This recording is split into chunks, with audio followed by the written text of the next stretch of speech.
Tell them run it off. What is going on? What is going on, everybody in the house up in Cleveland? Every single morning. I wake up, flex, thumb down now. Check. No drip, this wet. Tell them run it off. No sleep, no rest. Might crash, might wreck. But first I stretch. Tell them run it off. I wake up, flex, thumb down now. Check. No drip, this wet. Tell them run it off. I wake up, flex, thumb down now. Check. No drip, this wet. Tell them run it off. What is going on? What is going on? Hopefully we are up. Wake up. Tech Thursday. Tech Thursday. We are starting off a little later today. We decided to move it back a little bit just because I just needed to. I needed to. 10 o'clock was just getting too early for what I needed to do. So I am just bringing up my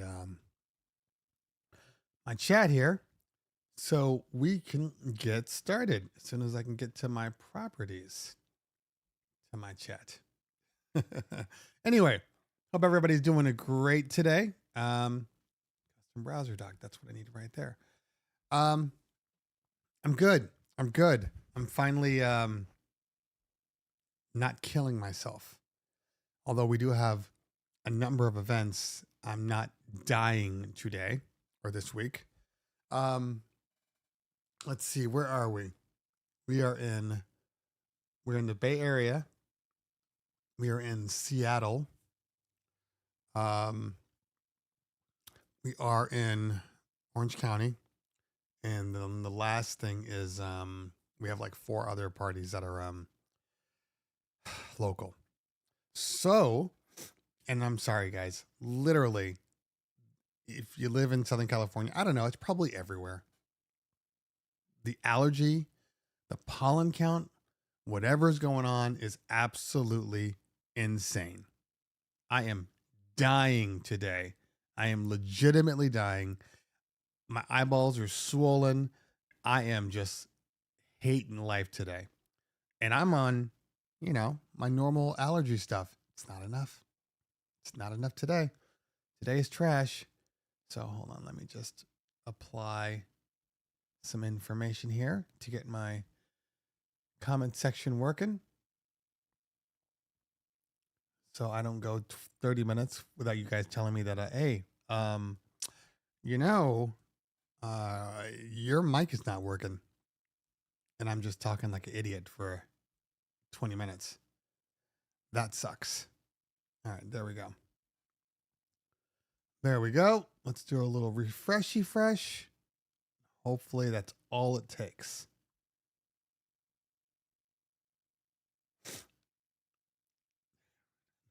COVID lockdown. Well, it's possible. Hold on, let me just do a quick clean. I guess not. Okay. Anyway. Make sure everything's working. Okay. Good. So, I'm sure my microphone sounds amazing. If there are audio dropouts, definitely refresh your browser. Give yourself a refresh. Close the browser out, come back. Close the phone app out, come back. Sometimes it's all it takes. I have been experiencing something with my phone and my truck. No matter what day it is, no matter what time, if I'm driving out of my city, and we go over this little grade because I live in Simi Valley, heading into San Fernando Valley. Anyway, no matter what, as I'm driving, if I hit a specific spot on my freeway, my Bluetooth will just start dropping out. Just not even randomly. It does it every time now. And it'll start dropping out, and then it'll pop up on my little, CarPlay. You're disconnected. Reconnect. And then after 30 seconds or so, it'll come back. I don't know why. I have no reason. I have no answer. But I know that it sucks because usually at that point, I'm really, really into my music at that point. Like when you get in your car and you're getting ready, you're driving through the streets, and then you finally get on that freeway and you turn up your music and you got that one track that you just are really excited for. And then it starts to cut out on the best part. There's absolutely nothing wrong or nothing worse than music cutting out when the best part's coming. It's the same thing where if you are driving and you're like, oh my God, here's my favorite part. And then somebody calls you. Why are you calling me? Why are you calling at all? And you just want to chat. You're like, you just ruined the best part of the song. The best part of the song is ruined now. Anyway, so I'm going to probably have to go hardwired to my truck because obviously it's definitely interference. But why? Why is there interference in one specific place? What is going on that side? Well, I know one thing that happens there, and I'm going to blow my nose. So sit tight for half a second while I do that. All right, what is going on, everybody? It's your man, Cleveland Terry. We are at the Chevy booth, and we are checking out some of the new stuff that they have. First off, I got to talk about this guy right here. You know what this is? This is the Gig Bar case. It is a hard case. Hard case. Go ahead, open it up. Open it up. Oh. It is about damn time. About damn time. Also, I want to show you something else because I'm shocked. Remember in my video last time, guys, I talked about the fact that the Gig Bar Move was cool with the ILS, but it needed its own controller. If I didn't want to rock the Gig Bar, like maybe I just wanted to rock some totems. Guess what? Bam! Bam! ILS command. This is exactly what Chevy needed. Exactly.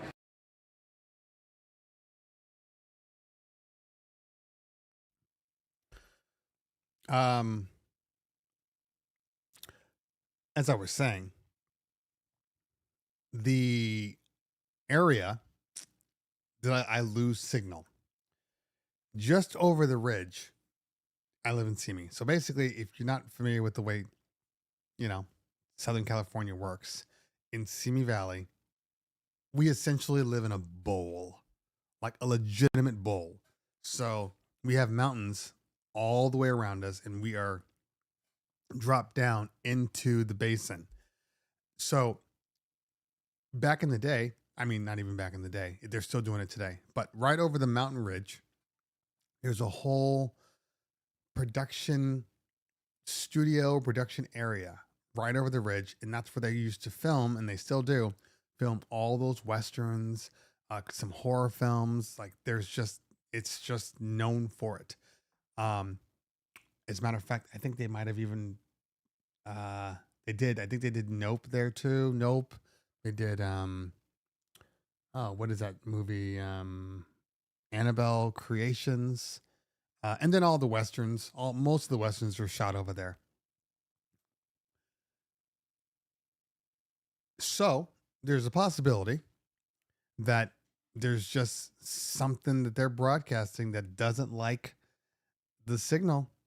And every time I run around it, it goes away. It's always been funny to me. I started noticing little things before, and then we'll get to the actual life.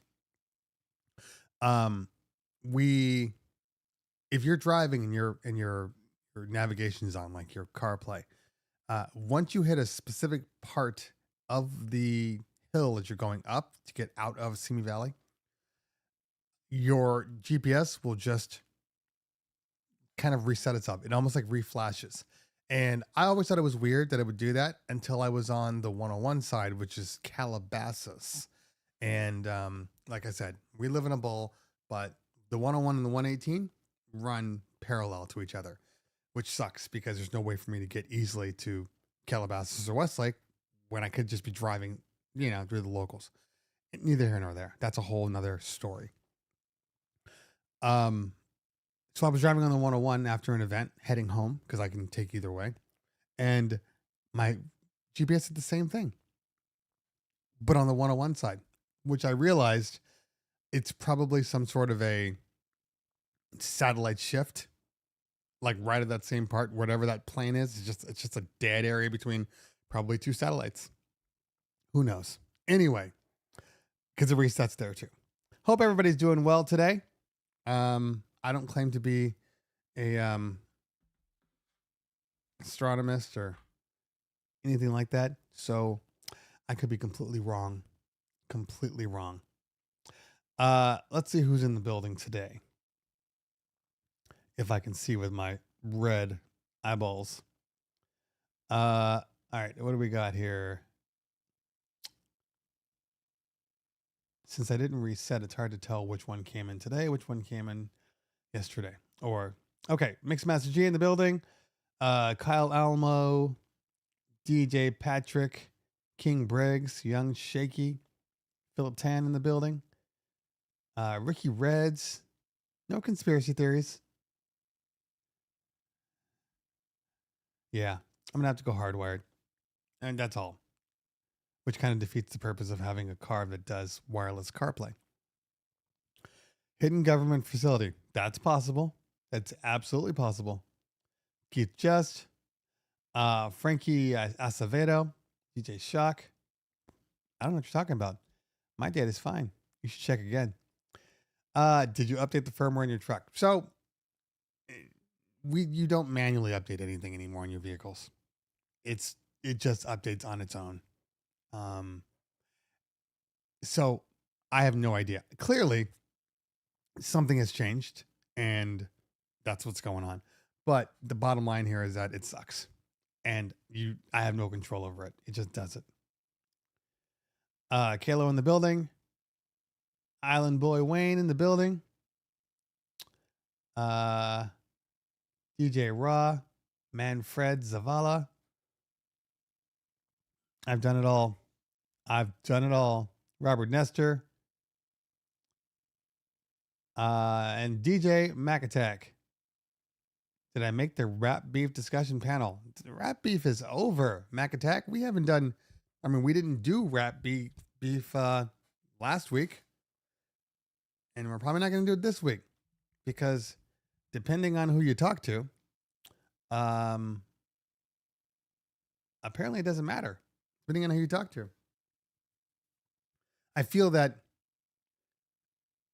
fans of either artist are absolutely siding with the single fan.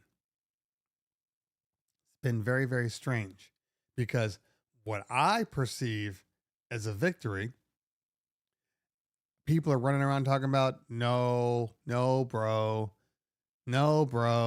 this person did instead of this person. And I'm like, are you listening to the words?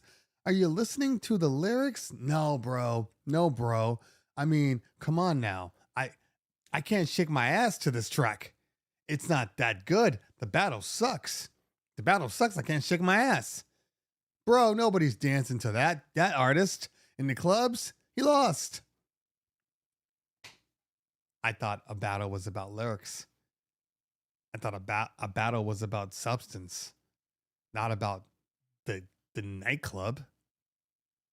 Am I missing something? Have we forgotten what a battle is? I can't.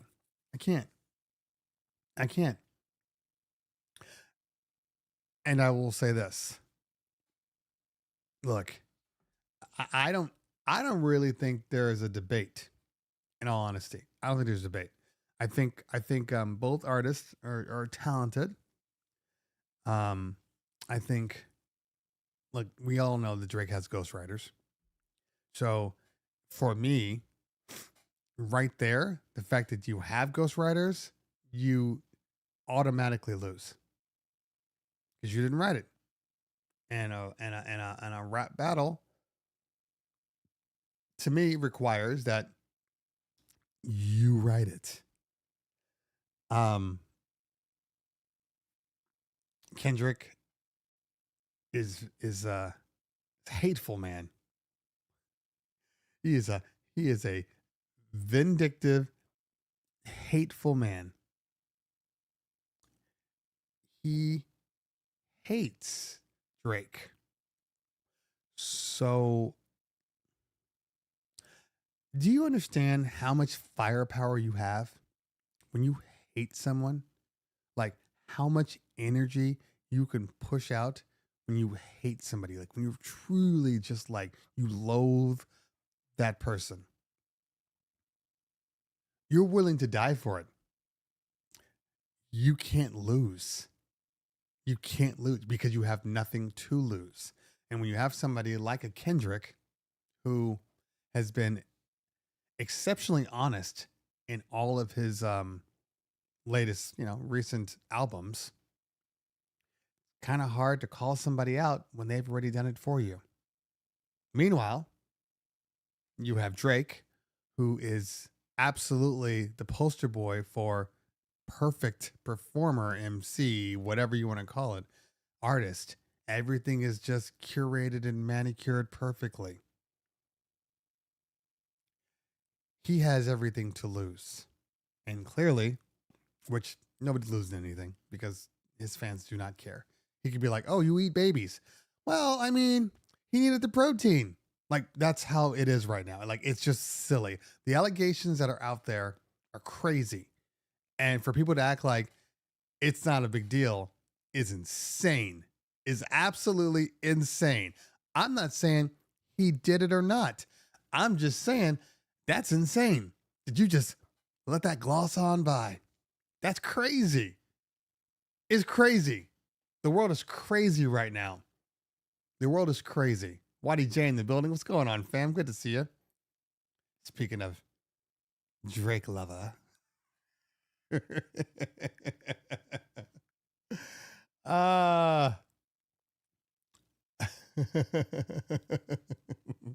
DJ Dell in the building. What is going on?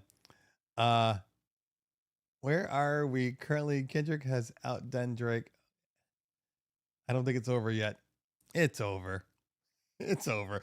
It's over because there's only one place to go from here. Because Kendrick hates him. So if Drake comes back, Kendrick will just bring up something worse. I don't want to know what's worse. I'd rather just walk away and be like, that's why he was like, I don't really want to battle anymore. I don't dish you anymore. Okay. Smart. Smart, Drake. Now, I truly believe that Kendrick has like 20 more songs ready to go in the chamber. Ready to go right now. Just waiting for a Drake response. I just don't think we're going to get one. I don't think we're going to get one. People are only going to take so much you're a pedo before they're finally like, wait a minute. Maybe you are a pedo. They did the same thing with R. Kelly. All of his fans. There's no way he did that. There's a video. It's doctored. It says him and his name, and it's right there. He's peeing on this girl. It's you know what they can do with CGI now, bro. It's him. No, it's not. Guess what? It was him. And there's still today people that are like, well, you really should blame the parents. Like, okay, fine. We'll blame the parents. But can R. Kelly be accountable at all? At all? I mean, he is the grown up. We live in a freaky time. Freaky time. Did someone do that like Michael Jackson? Okay. This is straight M versus MGK. You know what though? Look, a lot of people straight trash MGK. I didn't think he was all that bad. I thought he made a good effort. Like, you know what I'm saying? Like, okay, like I'm not mad at you. I'm not. Is he better than Eminem? Absolutely not. Absolutely not. But he tried. I'll give him that. But I don't know. I think all people are dumb that try to battle Eminem. He might be a little different now, which I don't even think so, because when he released that poetry album, and I call it a poetry album because from a production standpoint, it was trash. Absolutely was trashed. Not trashed, trash. And then he came out with the album right after, which was it wasn't Kamikaze. It could have been Kamikaze. Because I know he did 2 albums after the Trash album. That was right around he did that album in during the pandemic. That was a whole, like George Floyd album. And lyrically it was great, but musically, ugh. I think I might have listened to that album one time. Your beard is weird. What's wrong with my beard? MO? How is my beard weird? Looks pretty normal to me. Maybe your eyeballs are weird.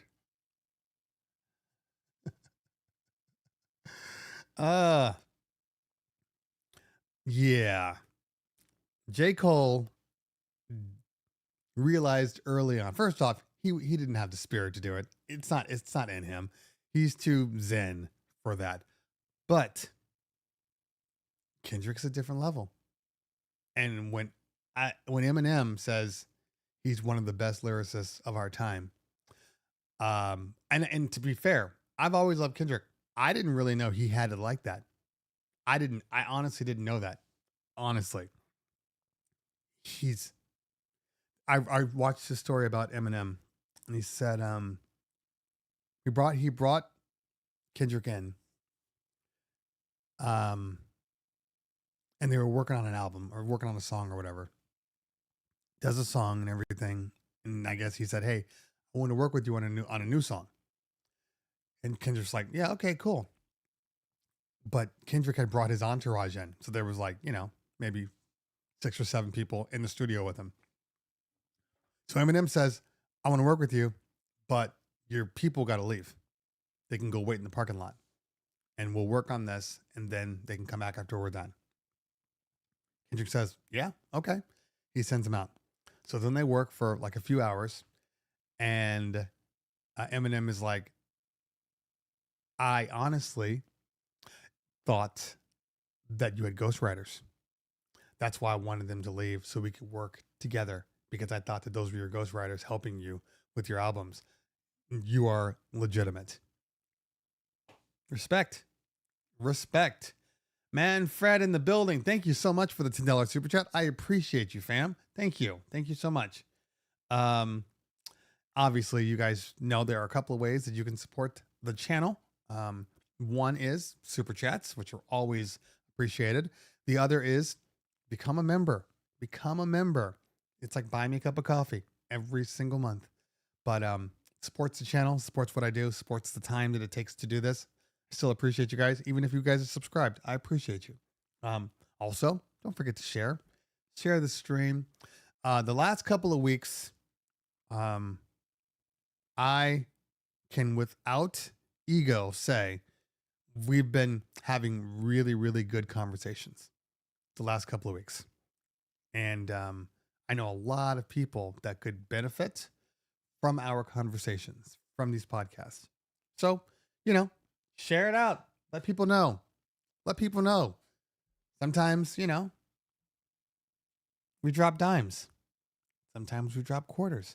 Sometimes we're taking money out of the pond because the show is just falling apart. So we're just taking the change out. Like, I'm sorry, guys. Here, take the money back. This whole show is trash.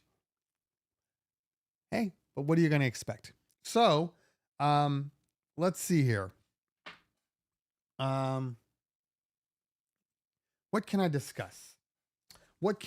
Well, first things first. Hold on. Let me make sure it's doing this thing lately where it is, let's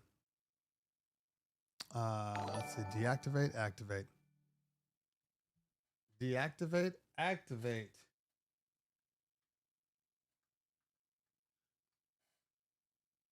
Yeah, it's doing this thing. My overhead, I think, is dying. My Live Pro is dying. Because it's locking up on me now. I mean, I could do a better job of unplugging everything when I'm done. Whoa. Sorry. Okay. BBL Drizzy. Song is stuck in my head. BBL Drizzy. Stuck. All right, let's try to get back to this.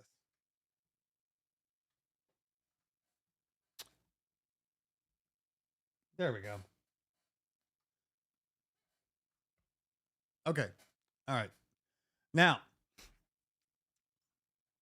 when will you be going on JBook? I don't know. I've been on JBook before, but I don't know. We haven't really discussed it. At some point. It's not the end of the world. I like what JBook does. I like his show. It's every day, every Thursday. I think it's 4:00 Pacific Standard Time. I think that's around the time. And these goes for about an hour.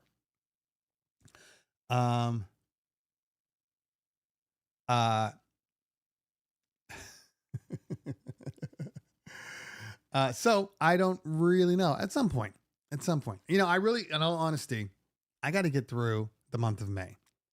The month of May into the second week of June. Here, let me show you. Where's my computer? My May is busy. Exceptionally busy. So let's show you guys what May looks like. If I can find my HDMI cord. Oh, look at that. It's like I knew where it was. Okay. All right, let's clear some stuff out here. All right, let me just do some movements here. Okay. So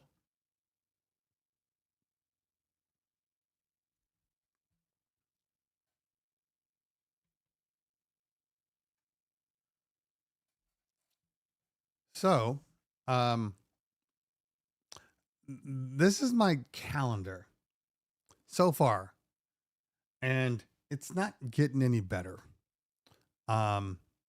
This is my calendar. These are all the things that we have to book or are doing.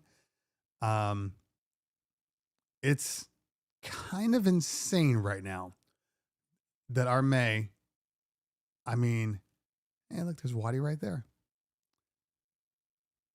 Like, it's insane. But more importantly, there's a couple of weddings, bar mitzvah.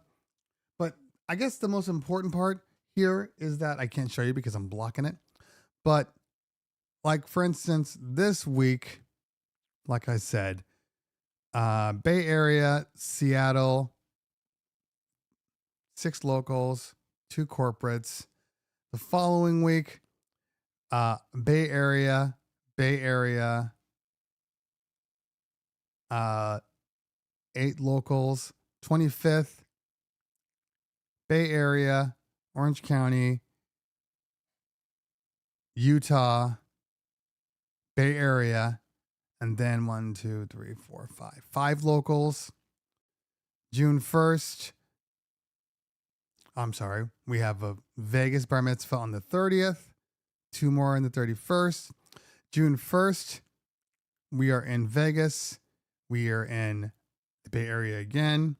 We are doing an LED wall. It's just insane right now. That's my first. Like, so, you know, when people are like, why don't you just do this? Why don't you just do that? Like, I'm a little busy. I'm a little busy. Now, May is always, for the record, usually the busiest month of our entire year. But it's been like this all year, you know, so, but May is exceptionally busy. And more importantly, it's not just that it's busy. We have a lot of production stuff. Like, if it were just bar mitzvahs and weddings, I'd be fine. Like, whatever. Any of my guys can do that. That's why we train. That's why we have these crews. That's why we have the right people in the right places to do the best job possible. send them out. But now it's like we have LED walls and TVs and lighting contracts. It almost feels like I'm starting my company over. Literally, yeah. Wadi, I know Wadi. It's yeah. I didn't show him the other calendar. That's just check 1, 2. That's not like YouTube or any of that stuff. Yeah, it's just check 1, 2. But when you start doing other things, because obviously as DJs, we might start off just as DJs, and then we build up. Maybe we add another DJ on. Maybe we add, 3 or 4. It's been going on. You're getting more and more popular. You're on there. Sweet. Then you decide, hey, I can do a photo booth. So you pick up a couple of photo booths, but now that's a level you got to start sending people out for. Okay. Hey, you know what else I can do? I can do uplighting. I can light their room. Hey, I can bring in a dance floor. Hey, I can bring in an LED wall. Every time you do that,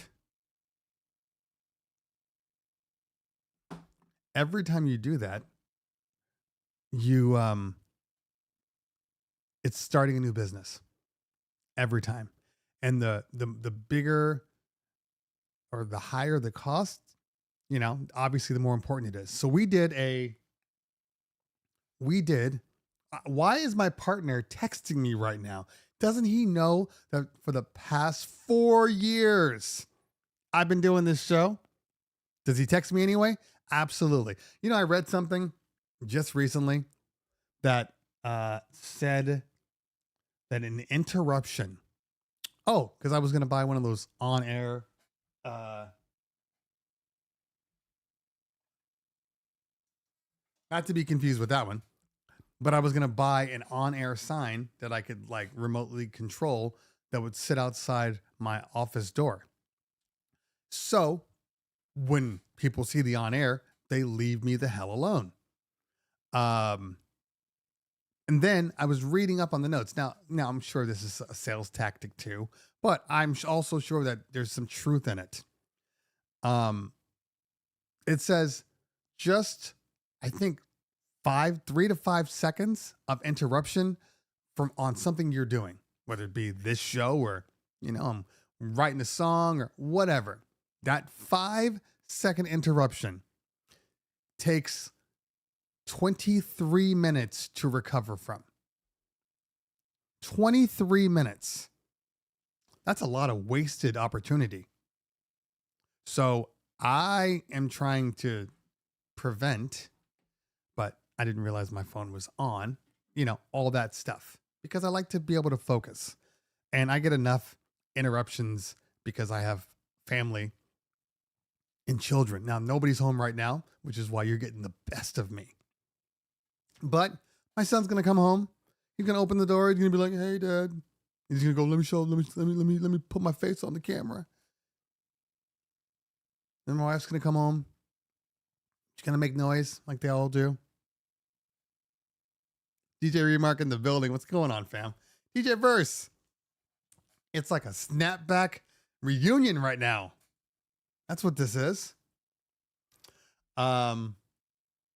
Let's see here. DJ Simple says, I truly believe that study. It's difficult to regain focus after an interruption. Absolutely. He does. He owes me more than that. I can say whatever I want about Paris. He doesn't come on the show. Now, I don't blame him. I don't really care. He doesn't need to.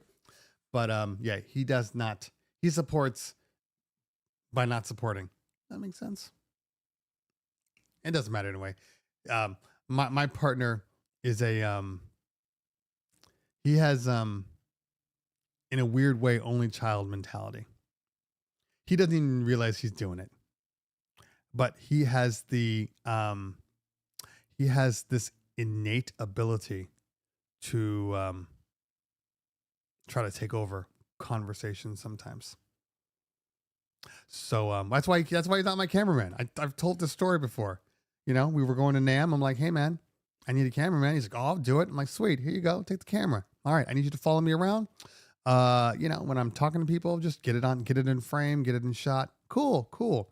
And every time I'm having interviews with these people, I'm interviewing, like Chevet or something and blah, blah, blah, blah, blah, blah. Yeah. And then he's like, hey, and does it do this? And I'm like, bro, this is not your interview. Can you go back behind the camera? You're not supposed to exist right now. So I had to take that job from him because he was useless. And, obviously, when you're doing an interview, just like we are talking about with that whole 5-second interruption thing, it absolutely can mess with your train of thought because you or I know what I want to say. I know the questions I want to ask, and as they're talking, I want to be able to shift and maneuver this interview the way I need to make it as productive as possible. But when people come in and do random stuff and then it kind of throws the conversation, it messes up the whole thing. I wish it was as simple as me saying, oh, it's a selfish thing. Why are you getting involved in my interviews? But it's not that. It's literally, oh, okay, now I have to reset this whole conversation again. Stop talking. Like my son is an amazing cameraman. He's what is it? Seen and not heard. Unless I say, hey, this is my son. And he's like, oh, hey, how you doing? I'm like, that's a cameraman right here. That's a cameraman. Like I've shot many, videos and, performances from like my DJ company. I do all the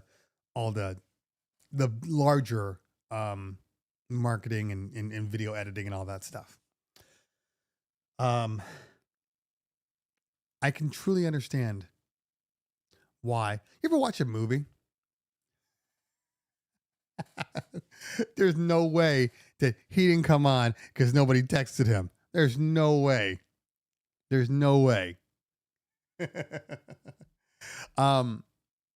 What was I just saying? See, this is what I'm talking about. I had a train of thought. It was going somewhere. And then the comment came in and messed it up. What was I going to say? Oh, that's going to drive me crazy because I really had a nice frame of thought I was going to.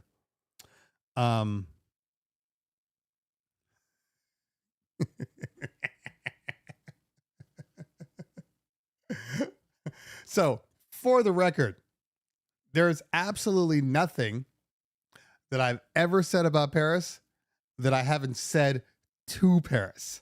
For the record, I want to make that clear. You know how there's some people out there that will say things to people and they don't want it getting out. They don't want to get back to that person because they know that they shouldn't. Like everything that I say, and I'd like to think this is the case for pretty much everybody.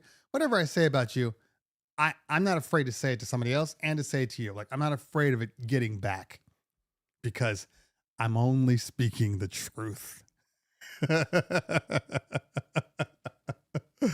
So that's always been my thing. I'd rather die on that. Okay, yeah, I said that, but it is true, man. You do that, and move on. Oh, that's driving me crazy. I really had a frame of thought. I really had something I wanted to say. Anyway, it is what it is. Okay, maybe we'll get back to it. So back to what I was saying. So, as you are starting or trying to grow something different, something new, you do have to treat it like it's its own entity. It's not just a one-off because like I said in the show last week, anything you bring on, if you bring on a photo booth, if you bring on some uplights, that's a company. That's a company that you are not putting your full focus into. You're treating it like a hobby, but it's not a hobby because that company, that secondary company, you're DJing one company and now you're doing AV in another company. There's nothing wrong with treating it that way. And if you treat those extra things, that photo booth company or the uplighting company, if you treat it like you treat your DJ company, then there's no issue. If you treat it like your DJ company, you can watch a company grow, and now you have two companies. sometimes twice the money. And you have to be able to be okay with that. Start taking more accountability and responsibility for those things. So, like I was saying last week, I was very stressed last week. Last week, as you guys know from the show, we did a LED wall. It was our first LED wall, first one that we've done. And it wasn't that it was the first LED wall that completely just scared the hell out of me, because that's a part of anything new. I want to make sure we don't mess up. I mean, I'm the king of bringing new gear to parties all the time. And I don't stress about that because I know that I can recover from that. Something goes wrong or glitches, it does something stupid on you, you can always recover. But like when somebody is expecting a specific type of service and something like a video wall, which is always visible, it's always exposed, that can't really go down. Video wall goes down, it's obvious. Okay, so you really have to be sure. Like if the video wall is up and let's just say a panel fails, okay, or that's not something you're just going to be like, oh, ignore the panel. It's no big deal. People are going to be like, but I see it. There's a big ass dark box in the middle of my screen. Fix it. You get what I'm saying? So there's a lot more fear involved. A lot more fear, because it's not just like, sorry, I didn't realize my text was up. It's not just like, a song cuts out. You get some audio drops. Maybe one of your speakers dies. You always have another speaker. But LED wall, that's just going to be there the entire night looking crazy. So, as I said, this is why I'm about to block him. I'm going to shut down. I don't want to see text messages when he's on. Anyway, so as I said, last week we ordered the wall. What are we in May now? So we ordered the wall in March. It was something that we'd wanted to do for a while. They're not cheap. Okay. So there's always that, well, how quickly can we recoup our cost? If we buy something at a certain point of the year, can we even book it? Or are we just kind of buying it now and then not being able to not only recoup our costs, but really just kind of take down the payment? Because my whole thing is you should be able to recoup your costs in whatever you buy, 3 to 5 events. Anything. You buy a photo booth, 3 to 5 events. And you should be able to recoup it. 3 is the optimum, in all honesty. If you can do it in 3, that's like the best possible scenario. So LED walls are not cheap. The good news is you just saw my schedule. What makes it easier, and this is for anybody. It's not like I'm saying anything that you can't do yourself.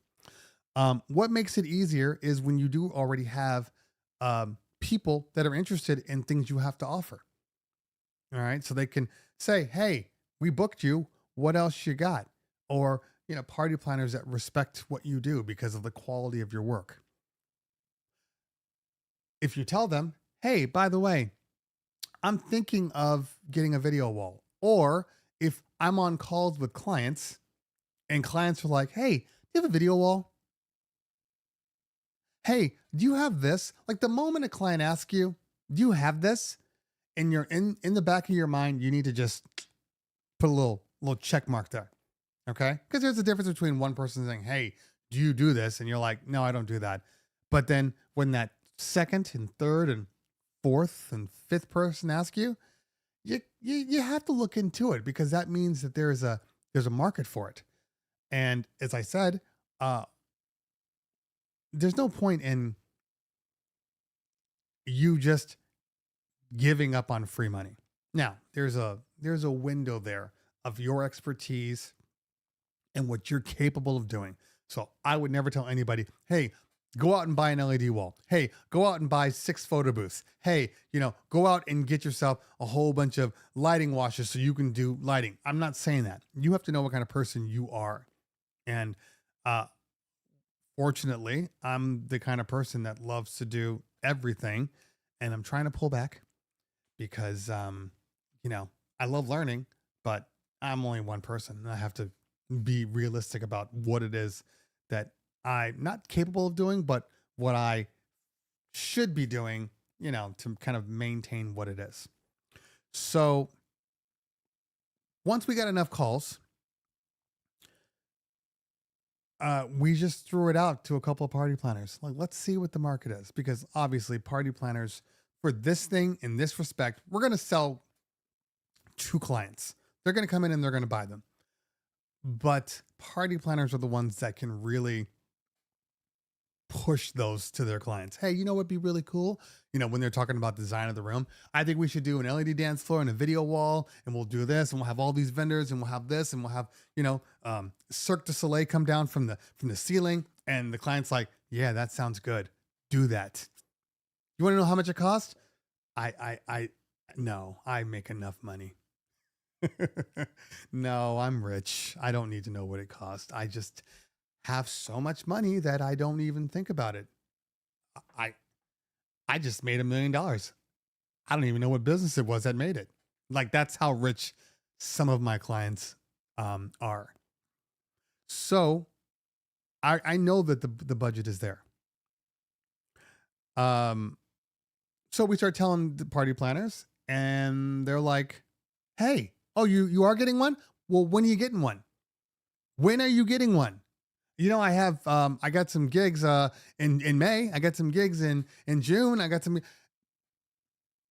The market's there. The market is there. So before we even received the wall, we had a planner that booked the wall before we even received it. Now, again, I want to come back to the quality of work you do, because if the quality of your work sucks and nobody respects what you do, nobody's booking something new from you. Like, if you suck at DJing, why would they put any more burden on you to suck at the video wall, to suck at the uplighting, to suck at the photo booth? It's really important that whatever establishes you as a respected, voice in the community, whether it be DJing or whether it be, YouTube or whatever, it's got to start somewhere. And even if I opted to do other things, it's got to start somewhere. You get what I'm saying? So the better you are at doing whatever job you do, the more likely people are to accept or to give you more. Look, I had this weird dream last night about my old job, like where they were all there and I was there for some strange reason. Very weird. Anyway, but I think it applies because your job is the same way. You work at a job and you do a good job, right? Hey, you work at McDonald's. You're good on fries. All right. You're the best fry cook in the house. They're going to be like, he's a good fry cook. Let's push him over to hamburgers. And then you get on hamburgers. They're like, you know what? He's been really good leading this area. Let's put him on register. You know what? He's really good at talking to the clients. Let's make him a manager. All of these things started from that first thing. So your ability to be an amazing DJ opens the door when you say, hey, I'm thinking about getting into this. Really? Cool. Yeah, you should definitely do that. If you suck, they'd be like, it's probably not the best idea. So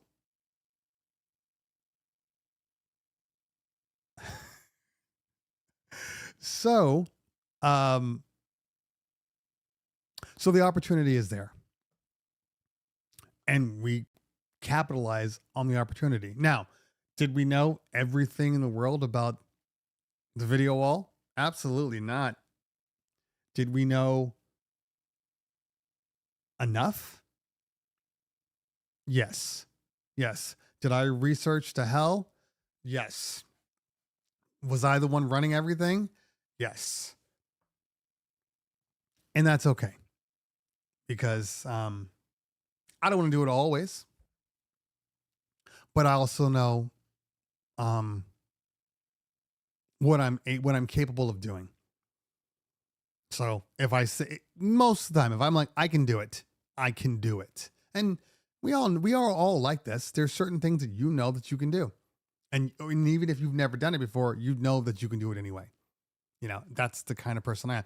If you work with enough software and, you know, I'm using Final Cut and I'm using Ableton and Serato Studio and Serato and Recordbox and DJ and, you know, all of these applications, I'm designing websites, all of these things, all are little pieces that help me learn faster.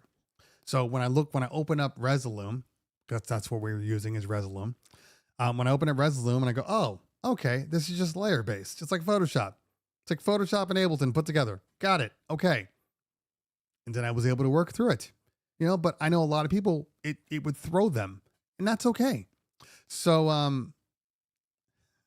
said the story. We got it up on Sunday.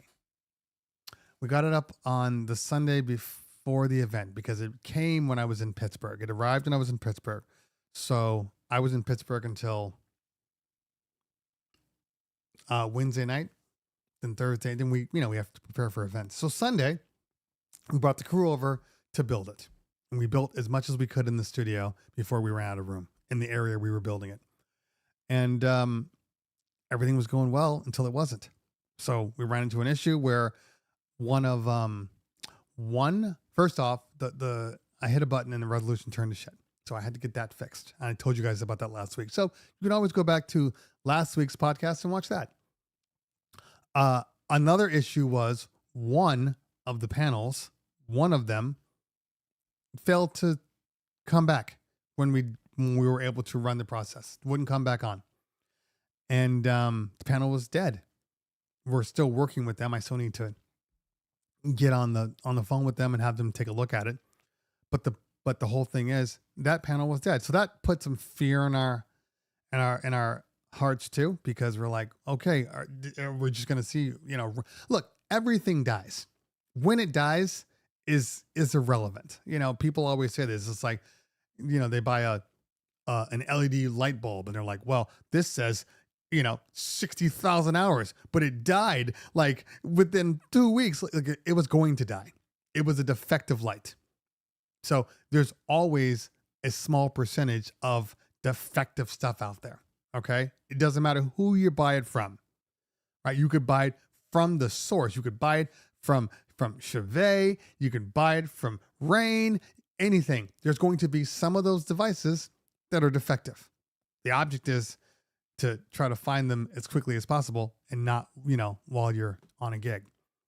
So we had one panel dead, but in our brains, we're like, great. Is another panel going to die? You know, so we got our crew together and Saturday. And meanwhile, I'm still pulling content out. I'm still talking to the party planner because she's just like, is everything going to be okay? Are you sure? And I'm like, nope, everything's good. Everything's good. You know, I'm giving her, everything's good. Again, trust. This is a really, really, really big thing. There's a party planner that's putting all their trust in you. They haven't come to your office. They haven't seen the wall up. You've shown them no pictures. They don't know what content is going to be on the screen. They have no idea. I gave her one video loop and that was just of the logo. Here you go. And she was like, okay, all right. I trust you. Trust is a big thing. Trust is something that is earned. Trust is something over time. It's that consistency, that quality that's every time they see you, that you've always done whatever it takes to get the job done. That kind of trust.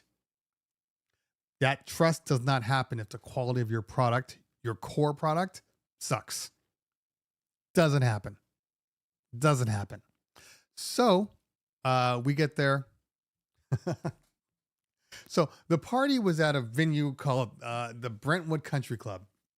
And after this conversation, we'll check back and take some calls. It was at the Brentwood Country Club. And I know this country club. I've been there for decades. I know exactly where the loading dock is. I know where the elevator is. I know where the stairs are if you need to just get to the room real quick. I know all of these things. So Saturday, first off, it's been super dry out here. Why is it when I wake up on Saturday, it's raining? I don't know what it is about California and Saturday rain, but it's raining every single weekend. So I'm like, well, shit, this is already messed up. I get in my truck, go rent the humongous U-Haul vehicle. And I like to think that my truck, having that big ass truck, because I have an F-150, not that it's humongous, but it's definitely helped me drive the bigger vehicles because I was just flying in that thing. Like I was, in a mini. No, I'm kidding. I wasn't driving that fast. So we get to the studio. My guy's there. We load everything up in the rain. And we get to Brentwood. We got to Brentwood probably about 11:30, give or take. Party doesn't start until 6. However, cocktails in the same room. So we really did have to have it done before people came in the room. And when you're dealing with stuff like this, there's always that whole reveal factor. People want to come in and go, oh, it's beautiful. It's beautiful. So everything has to be perfect. They want to take room shots, all that stuff. You guys know, you're DJs. And so we got there early enough to account for any problems, any stuff that might happen. Be careful what you wish for. So we pull up into the gate. Security guard goes, you know where the loading dock is? I'm like, of course. So I'm like, head over there, and blah, blah, blah. So I back in, pull everything in. We're pulling stuff. I run upstairs, check the room out real quick. Always check the room before you unload anything. That's key. So run upstairs, check the room. Everything looks good. You're still kind of preparing from or cleaning up from our previous event the night before, which they were supposed to be clear, but neither here nor there. So we start pulling everything out. We're about 2/3 of the way with everything out of the truck. Now, this truck, we do have a sound system in there for the DJ, but it's pretty much all LED cases. It takes a lot. There's a lot of cases. So we're 2/3 of the way through. Guy in a cart pulls up. Hey guys, what are you doing here? We're unloading. But why are you unloading here? The elevator's broken. And I'm like, ha ha ha, that's funny. Ha ha ha. Keep it coming, guys. Keep it coming. No, the elevator's broken. What do you mean the elevator's broken? The elevator is broken. It doesn't work. It broke 2 days ago. Now, if you've ever seen Fear, like a black man turn like white, it was at that point. Legitimately, I was like, oh shit. Now, if you don't know Brentwood Country Club, think about any country club and then think about the stairwell, which is technically the staff stairwell, which is, it's not a big stairwell. There's no way. And these things they're not light. There's no way we're getting up there. And I'm like, okay, so just add on 2 hours of just bringing stuff in. He goes, no, you can go through the front. Now, the reason why I didn't even think that is because Brentwood is like, they're like super prissy. Like you're not allowed to show. The help cannot be seen at Brentwood Country Club. Gotcha, Keith. Gotcha. But that's what I'm getting at. See, you guys got to just follow the stories, man. Look, the whole point of a story is to tell one. So if I just tell you the facts, it's not really a story. So I'm going to talk a little bit about it. Usually the answer is going to come out through the story. I bet you people are like the ones that are in the movie, like, why is he doing that? Well, what's going to happen next? Well, why don't you just watch the movie? It's going to show you in a minute. But why would he do that? Well, it's part of the movie. That's what makes the movie. It's the story. So just, watch it. Yeah, but I hope he doesn't die. Well, we'll find out, won't we? Won't we find out? Okay, be quiet. Watch the movie.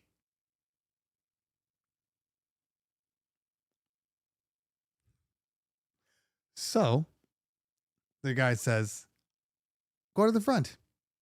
You can unload there. Besides the fact that I almost ran into their overhang and knocked down the whole building, that's neither here nor there. We'll let that slide.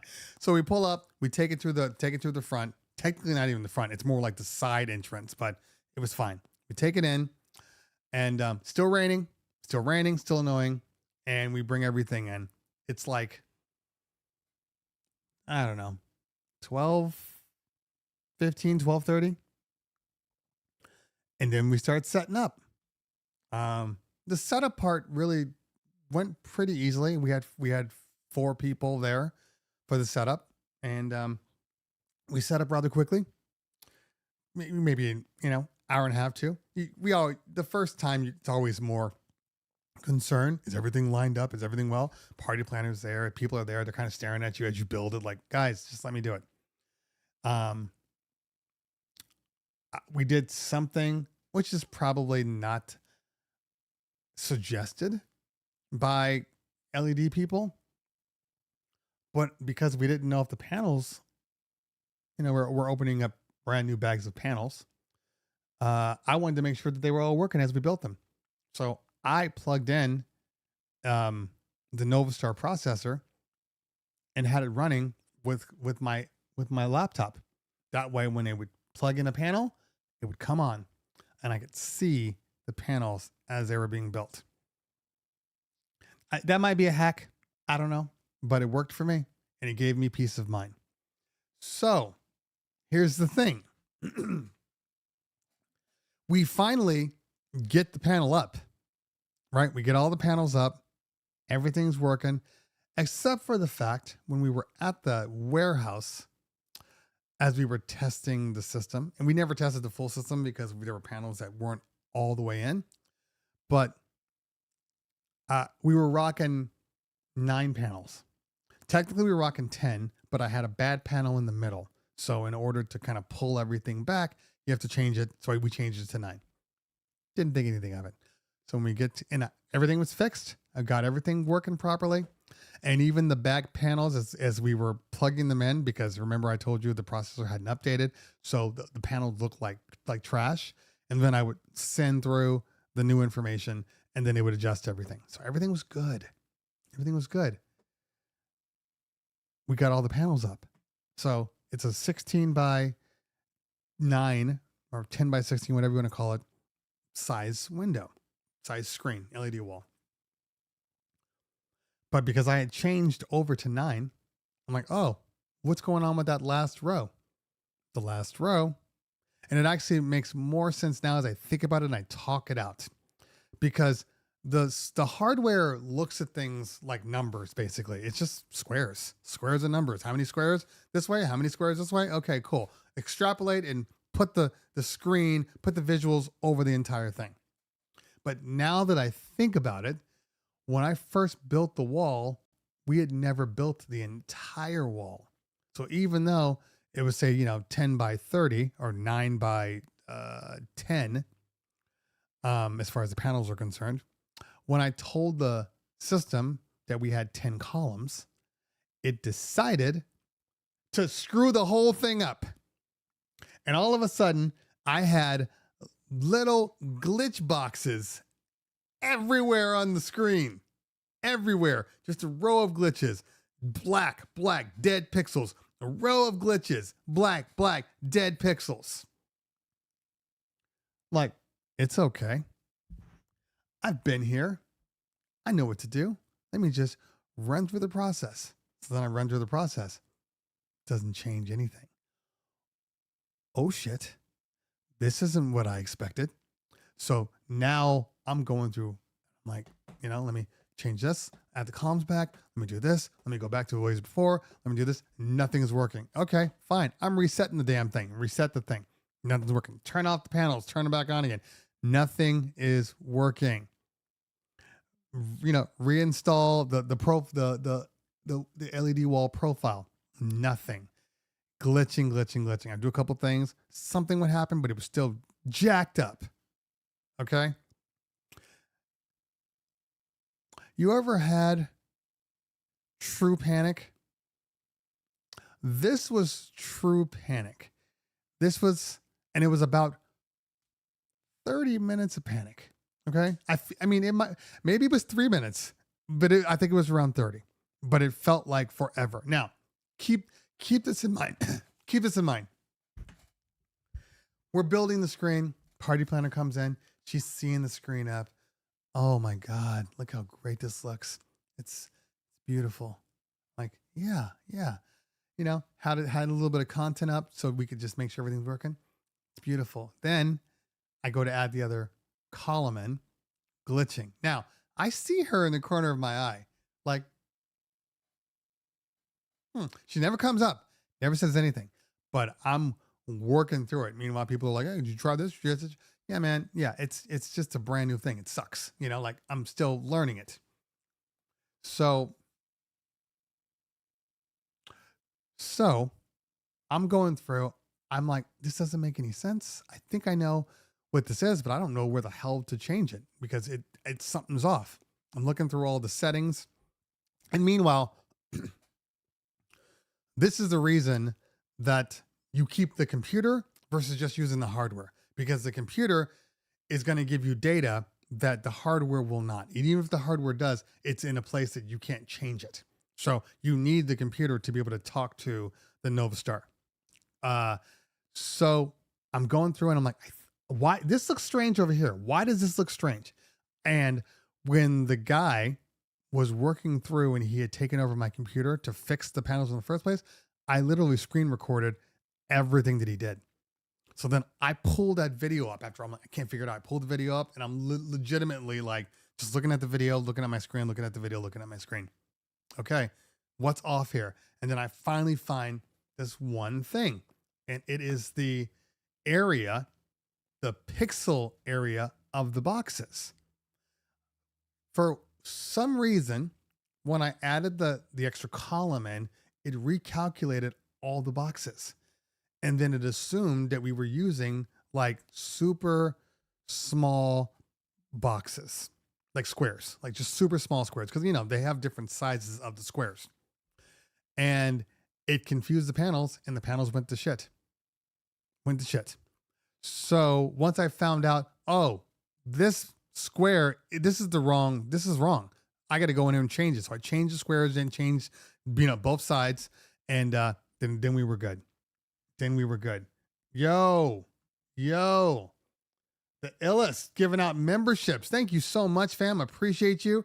Again, this all just supports the channel and supports me being able to do this. So thank you so much, illest. Appreciate you. Everybody that was receiving a membership today, make sure you thank the illest. Period. Thank you. Appreciate you. Got it up.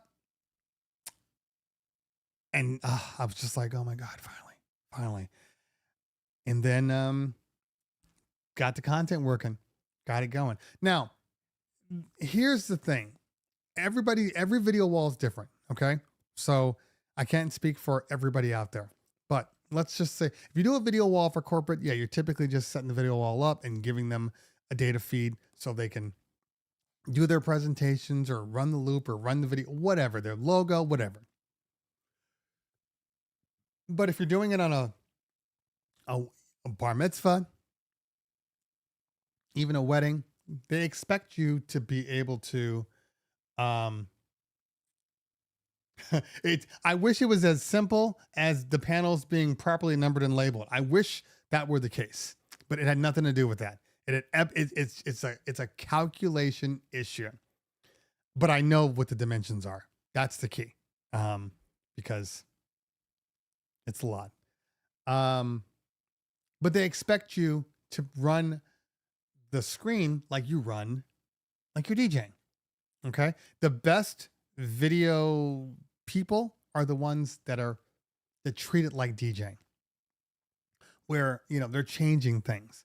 When, Fireball comes on, maybe you drop some fire on the screen.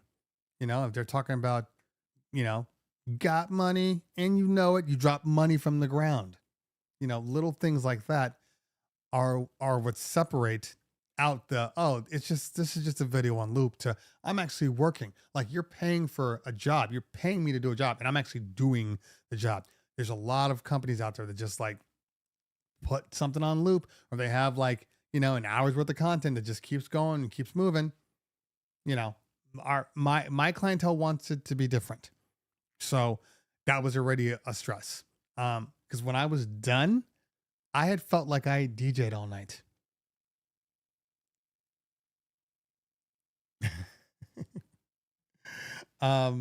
Keith, this is actually funny because so tired of lighting manufacturers, can't decide whether to go 3 or 5 pen. Well, the funny thing about that is it's even worse than that. So my partner, Paris, who's in the chat, has some ADJ what are they called? 4Zs. They're the 4Zs. And one of his 4Zs has a 3 pen, and then another one of his 4Zs has a 5 pen. Why are you doing that? Why are you doing that? That's so dumb. Here's another thing. So my LDs, the 28 G3s that came through, that LD sent me, are IEC connectors on the back. Every single other person that has the 28 G3 has PowerCon. How does that make any sense? How does that make any sense whatsoever? I just wish that they would get on a plane that just says, we're going to do this. We're just going to do this. That's it. We're just going to do this. I mean, speaking of, look, here's another example.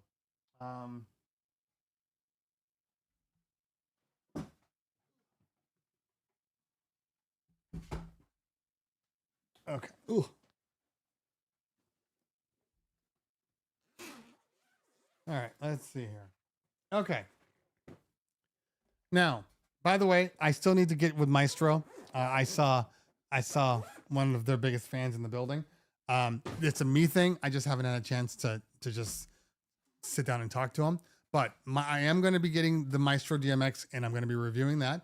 But in the meantime, anyway, I have here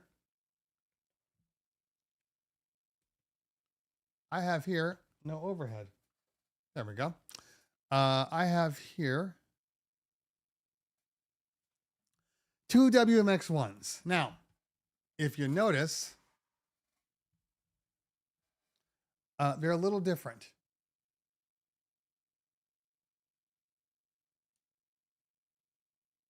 There we go. They're a little different because one is a ADJ version and the other one is a Wolf Mix version. Now, I'm sure you're probably asking, why in the world would you have 2 Wolf Mixes? And why did you buy an ADJ version and a Wolf Mix version? Why would you do that? Well, there's a reason for that. And it's a simple reason. Well, first off, the biggest deal, because we are doing more AV stuff, which is lighting, and with lighting, as cool as people just want to just like plug it in and walk away. Well, you got to dim things. You got to bring lights down, bring lights up when they're doing presentations. You got to turn them off for video montage. You got to run them for the party, if you're rocking all of the lighting in the entire room, which we typically do. So we did need to have something. Now, the WMX1 is a great device. Okay. It's a great device. The only issue with it is, well, it's not really an issue. Hold on. Let me get some power into at least one of them at a time here.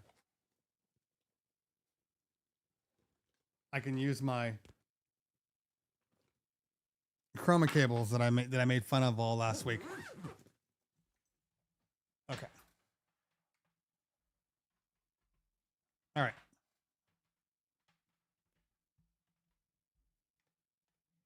All right. So the WMX can obviously do, even though it says, 4 here. Well, it's obviously not just 4 because you have your groups, and your groups, even though you only have A, B, C, and D, but you still have, E, F, H, G, H, main. So you have all these groups, which means that you can technically make, more. I mean, look at all of my fixtures, which you can't really see, and that's okay. But I have all these fixtures of all the lighting that I either use or have added in to test, or maybe I have something for when I'm rocking a small party and something when I'm rocking a big party. It can get a little confusing. Now, you can make different profiles, and then that can remove those things. I know that's a thing. But let's say you do have a lot of lighting. Maybe you got some Chevet movers on one part. You got some ADJ uplights on one side. You got some overseas. We're not using the term Chinese anymore. We're just going to say overseas. We know how it offends some people in the stream. Respectfully. And it was funny too, because respectfully, when I saw him put it in the stream, he didn't think I saw it, but I saw it. He was like, hey man, maybe we could think of a new word besides calling them, Chinese lights. I'm like, you are right. I'm no longer going to call them that. So overseas, the lights we bought overseas. You might have some of those too. Now, all of these things may require, obviously you're going to need multiple fixture points. So, we do have the multiple fixture points here, and you're going to have to be able to control them. Now, the thing about the WMX1, which is great and bad at the same time, is that, these are your top 4 fixtures, or groups, I should say. And even in the groups, you might have, in group A, you might have 3 different fixtures in this group, and then there you go. But if you want to truly control them, well, now you're going into live edit, and then, you're going into the edit, and you're going in there. And now look, even in my edit. So we have all of these things, 1, 2, 3, 4, 5, 6, 7, 7 different fixtures that I have to kind of account for. But, what if I just want to dim the uplights, and maybe I have uplights for dancing on one, and then I have just stock uplights for accents or color washers or something like that. What if I want to dim just one specific thing? Well, now I potentially have to go into the live edit, because this is going to dim that entire group. Okay. So, the solution is a simple one. Okay. Well, why can't I just put in, do I have that controller here? Why can't I just put in a fader controller? That way I can quickly adjust my lights, or quickly move a mover from here to here real quick, and then do all the things instead of trying to manipulate it. Why can't I do that? I can't focus the top view, True School. If I could, it would have been focused. Clearly. It's not important, the data that's on the screen, honestly. The important thing is me talking about it, because that doesn't change anything. So I need a new overhead camera. That's just the bottom line. So it's very finicky with its focus, because it is a Lumix Panasonic, and Panasonic's, before the most recent camera, has always had trash autofocus, which is why I moved to Sony. So I need to update that one. So in order to do the dimming and all these things that we want to do, and I just love to have some faders. Okay, cool. So let's go grab a fader control. Hey, guess what? There's a problem because most of these controllers only have USB outs now. Okay, like they don't have a DMX out.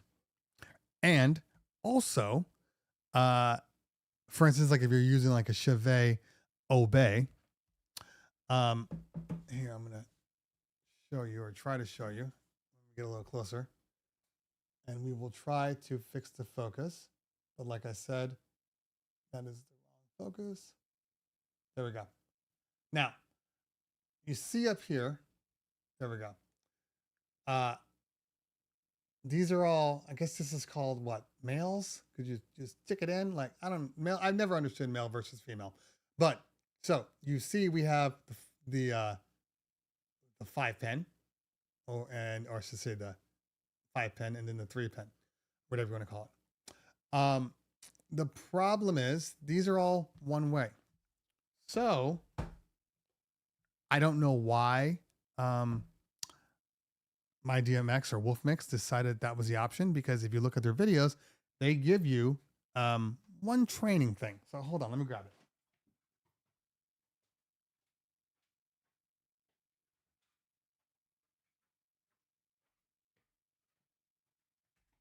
Okay. So they recommend one thing. All right. So these I haven't even used yet because I haven't needed to. These are, again, I don't know what they're called. I think these are females. I think the females are the ones with the penises. that sounded really, really bad, but honestly, it's reverse. This isn't male. This is female. So let me just block my face. There we go.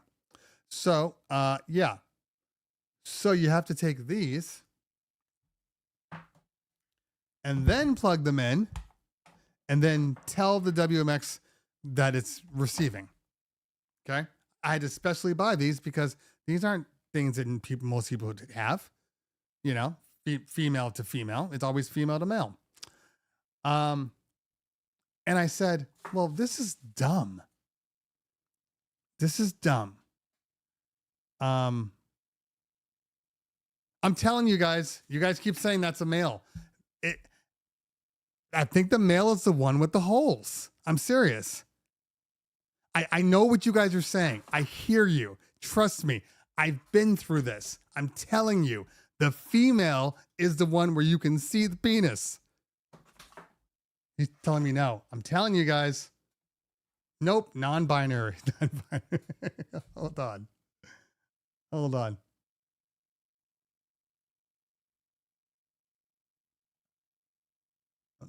And there we go. Okay.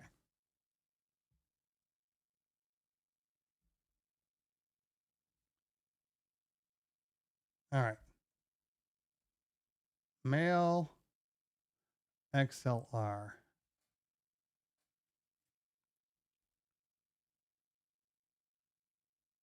Now this has the penises. Hey, look, the one I just bought. Male to male, the penises.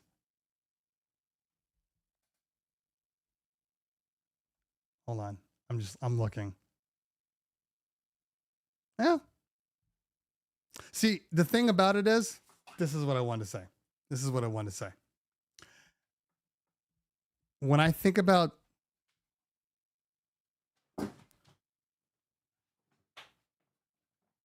okay. When I think about this right here, this feels very penisy to me. Okay?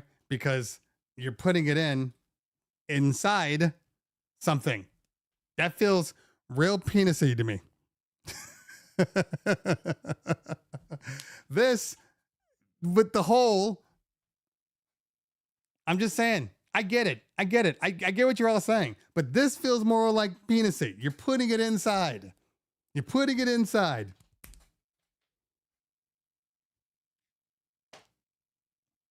Everybody keeps saying the same thing. I hear you. But biologically, it feels like anything that goes inside something would be the male. That's all I'm saying. I hear you all. I hear you.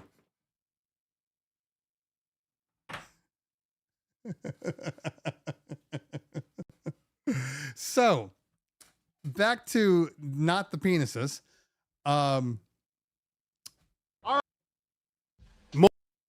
What the hell?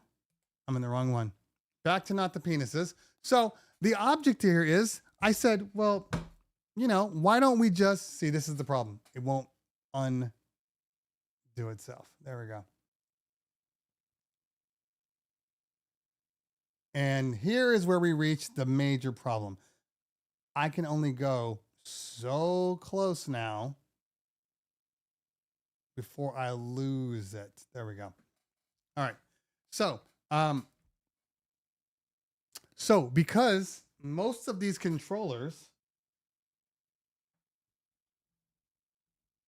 which I don't have in front of me, because most of these controllers nowadays are USB only. USB only. The idea would be to have a USB-C. I mean, a USB plug right there. But guess what? The WMX1 does not have that plug. It doesn't exist. So the only thing you can use is either hardwired DMX, or nothing. Except for one thing. They are aware of this. So WMX, not to be confused with ADJ. Okay? Not to be confused with their WMX1, has now fixed the problem. Take a look. See, now I gotta do this stupid thing. There we go. USB-B and a USB-A plug right there. So now you can plug in and it'll work with any type of like controller on the side. And essentially you're just MIDI mapping it.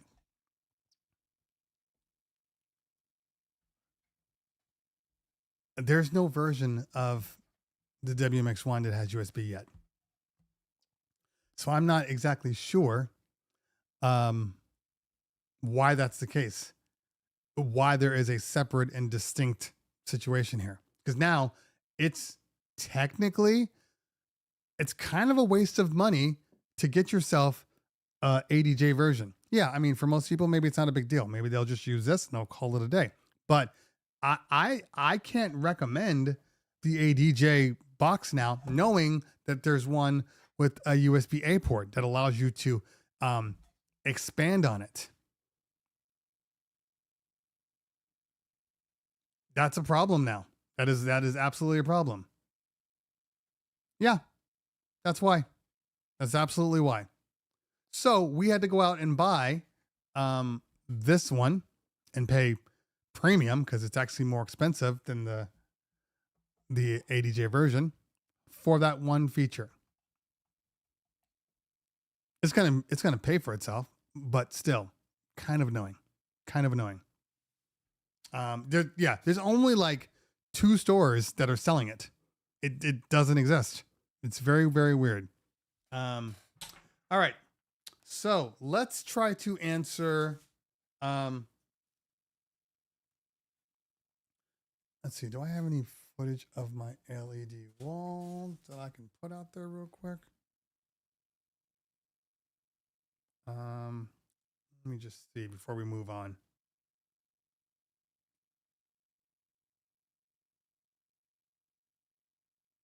Hold on.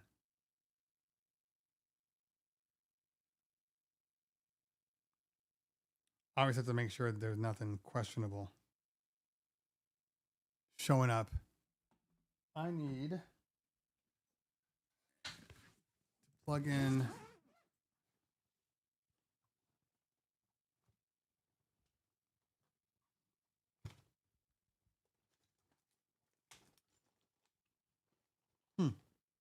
All right, let me look while I do this. Hold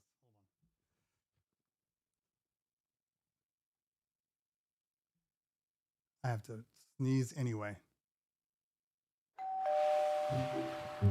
Hey, how's it going? Oh, thank you for answering the door. You guys available on July 1st? Yeah, we're available. Do you have a brochure I can take a look at? Here you go. This all looks good. Can you send me out a contract? Here's your contract. Oh, thank you very much. Okay, see here. Just go ahead and sign it and send it in your deposit. Okay.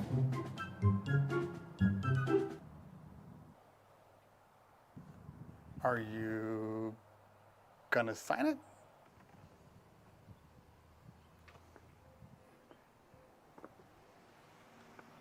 If you need to take some time, go ahead.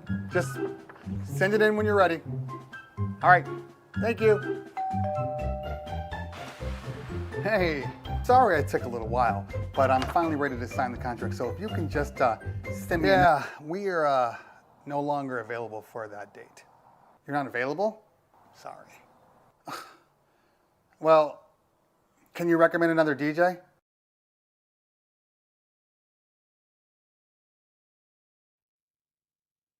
Okay, let's see if this works. Are you frozen again, man? Okay, come on.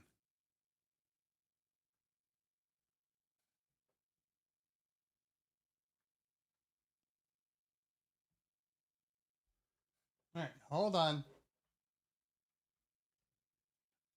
Looks like I'm going to be buying a new Phil World. I might have to email them, have them send me one. I mean, I can feel it. I can feel it. It's definitely warm. So it's definitely overheating for some strange reason. So I gotta replace that. Okay. Here we go.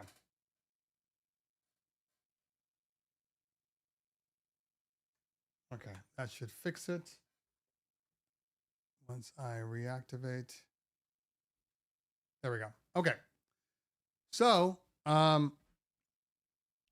this ended up, obviously, as we were, hold on, there we go. So as we are building it, let me go back. I kind of don't want you to see if there's anything questionable on here. Because that's just me being safe. Like, hey, there's my wife. Okay. So, all right. So this is when we got there, this is how the room looked. Just kind of trashy. They were still breaking stuff down. We kind of had to wait. They wanted to put the floor down. So we wanted to get there before the floor guy. This is the side we were going to be positioned on over here.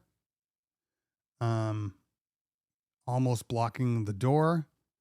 And that doorway here, this guy, is where all the equipment comes through.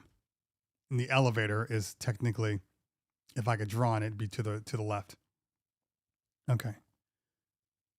All right. I am nice to my crews. So what I do is when I have big production events, I tell them they don't have to bring anything. Like, I'll bring my furniture, I'll bring my speakers, and we'll just set it up, and then they just plug in. And afterwards they leave because, isn't that the whole point? They have to having roadies is, you're paying them anyway, so we might as well do it all at the same time.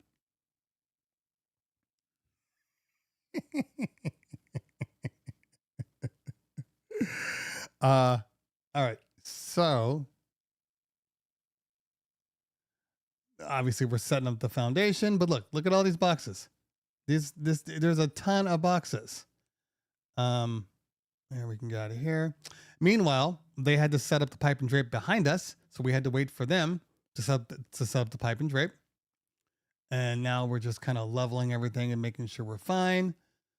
While the people are setting up the floor right behind us. Now, the funny thing is the floor was a, you see all that space? They were going to leave that space. And I'm like, I don't think that's what the party planner wants. I think you should probably have it come right up to the front of the LED wall. And they're like, no, we always keep this space. I'm like, okay, you might want to talk to them about it. No, it's all good. It's all good. So, about, I don't know, maybe they're almost done with the screen. They're almost done with the screen. Now we're hanging it. They're almost done with the screen. Party planner finally comes up and is like, "Hey, why is that space there? You're gonna have to put another panel in front." No, we don't do that. We blah, blah, blah. I don't care. That's what I want. So, hey, maybe you should take advice. Okay. All right. Anyway, now we're building the wall. And as I said, I plugged it in as we were going, just so I could make sure that all the panels were working properly. And everything's up. I think we're all good now. Yeah, now we're testing out the montage. Phil. Lots of montage pics.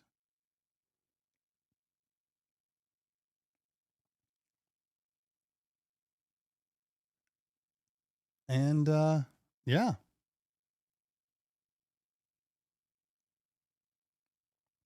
So afterwards, then we got our logo.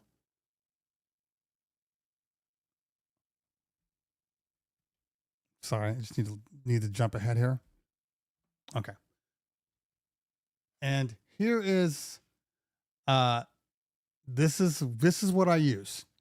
So we have do I have it in the other way? There we go. So we have the chevet, which funny thing is, we have the ILS command because I had rocked the Freedom 70s, 60s, 70s, whatever they're called, on the stands. The thing about lighting for LED walls. So this is just a easy thing. Hey, look, my case came for the Novastar. So this is the thing. What was I going to say? Lighting on an LED wall is kind of pointless. Because the wall is so bright and all of that movement and changing things, your lights get washed out. So if anything, you're shooting lights for the ceiling and, the walls more so than the dance floor. So I put up the Freedoms because they were easy, and that was just one less thing I had to plug in because they're battery powered. I mean, it's hard for me to get away from them because of the battery power. It just makes things so easy. And here's the thing. So I did update the firmware. I did add in the prisms in here. And when I tell you that I couldn't easily get the Freedom prism to work, it's in there. I couldn't get it to turn on. Now, I know that it's some dumb thing that I have to hit or switch or hit a shift and a whatever, and it's going to convert it to prism. I am just so over the way that our friends at Chevet do things. Their programming is crazy. It's crazy. Their programming is so crazy that the command ILS. So I did that video on the 70s, and I said it doesn't have prism. So this will never be the best mover because it doesn't have prism. If you're going to use it with command ILS, you're not getting your money's worth. That's what I said in the video. Why is it that the next day I'm getting Chevet people, and I think some Chevet people that are just under different names that are like, hey, stop talking to Paris about this stuff. This ain't his show. You want to go to Paris show? Go to Twitch. This is the Cleveland Terry show. I'm kidding. He can answer. So, and we did get it from China. Yes, overseas. So I'm trying to run Prism, trying to figure it out. And my whole thing was I complained about it on the thing. The next day, everybody's like, there's Prism on there. What are you talking about? There's Prism on the command ILS. Like, well, I went to the Chevet DJ website and I pulled, there's nothing on there that says support. Under support for this fixture, there's no update. You know why there's no update? Because it's not on their site. It's on GitHub. why would a company that is reputable and that has other firmware fixes on their site, why is it not on their main site? Why is it on GitHub? That's the dumbest thing that I've ever seen. That is so stupid.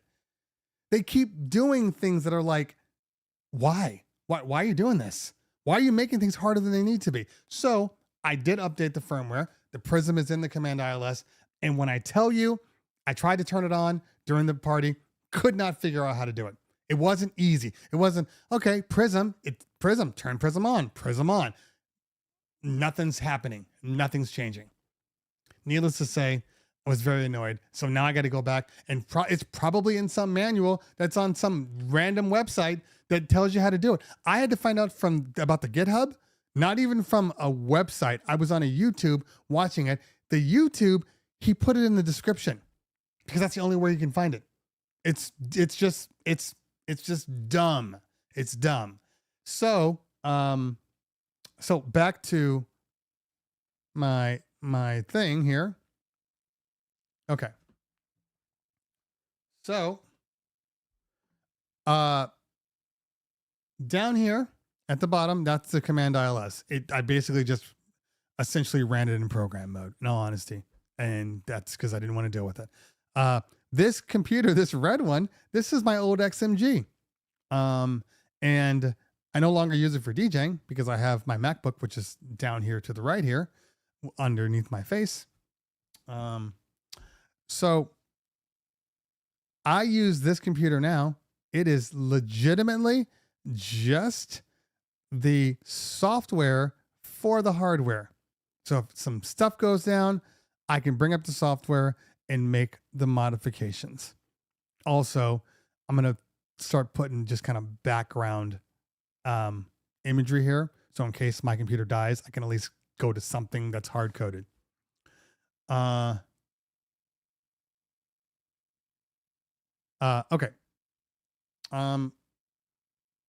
Well, that's fine, but that's what Chavez says. Okay, so we'll get back to that. We'll get back to that in a minute. Over to the right, like I said, I have my computer and I'm rocking Resolume. As I said, it's very Photoshoppy, Ableton-y with all the layers, and then you have your parameters down here. If you've worked in anything like a Final Cut or something like that, then you can work in Resolume. And then at the bottom here, I have the Akai APC Mini, and this controls the values of said channels. Okay. And this can all be MIDI mapped. So I can decide to do whatever I want with it. As far as, either making these scenes that I can just snap to with the buttons, and I can do whatever I want. I found myself just using the faders a lot more than using the scenes because the scenes don't have imagery on it, but my computer does. So it's easy for me to just kind of go, oh, look, there's a heart. Let me just put the heart up real quick. Like I'm a visual person. So I don't know how much I'm going to use the buttons for clips specifically. All right. Then, hold on, let me go out of here. Yeah. So there's the wall.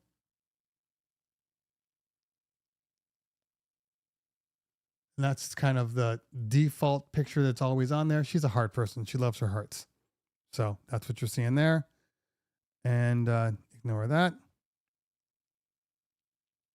Let me get to the people.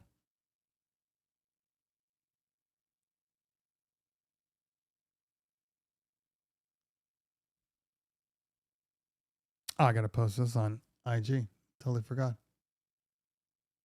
This is the room when it's all said and done.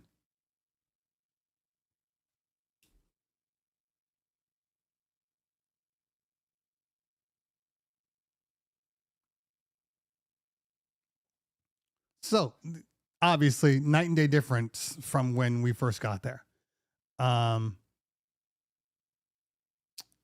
Yeah. So just a lot of, that's me hiding behind everything. Yeah. So anyway, it's good stuff. It's good stuff. See, she's using my furniture. Got some hand movement. Anyway, so all good. Ignore that. Okay.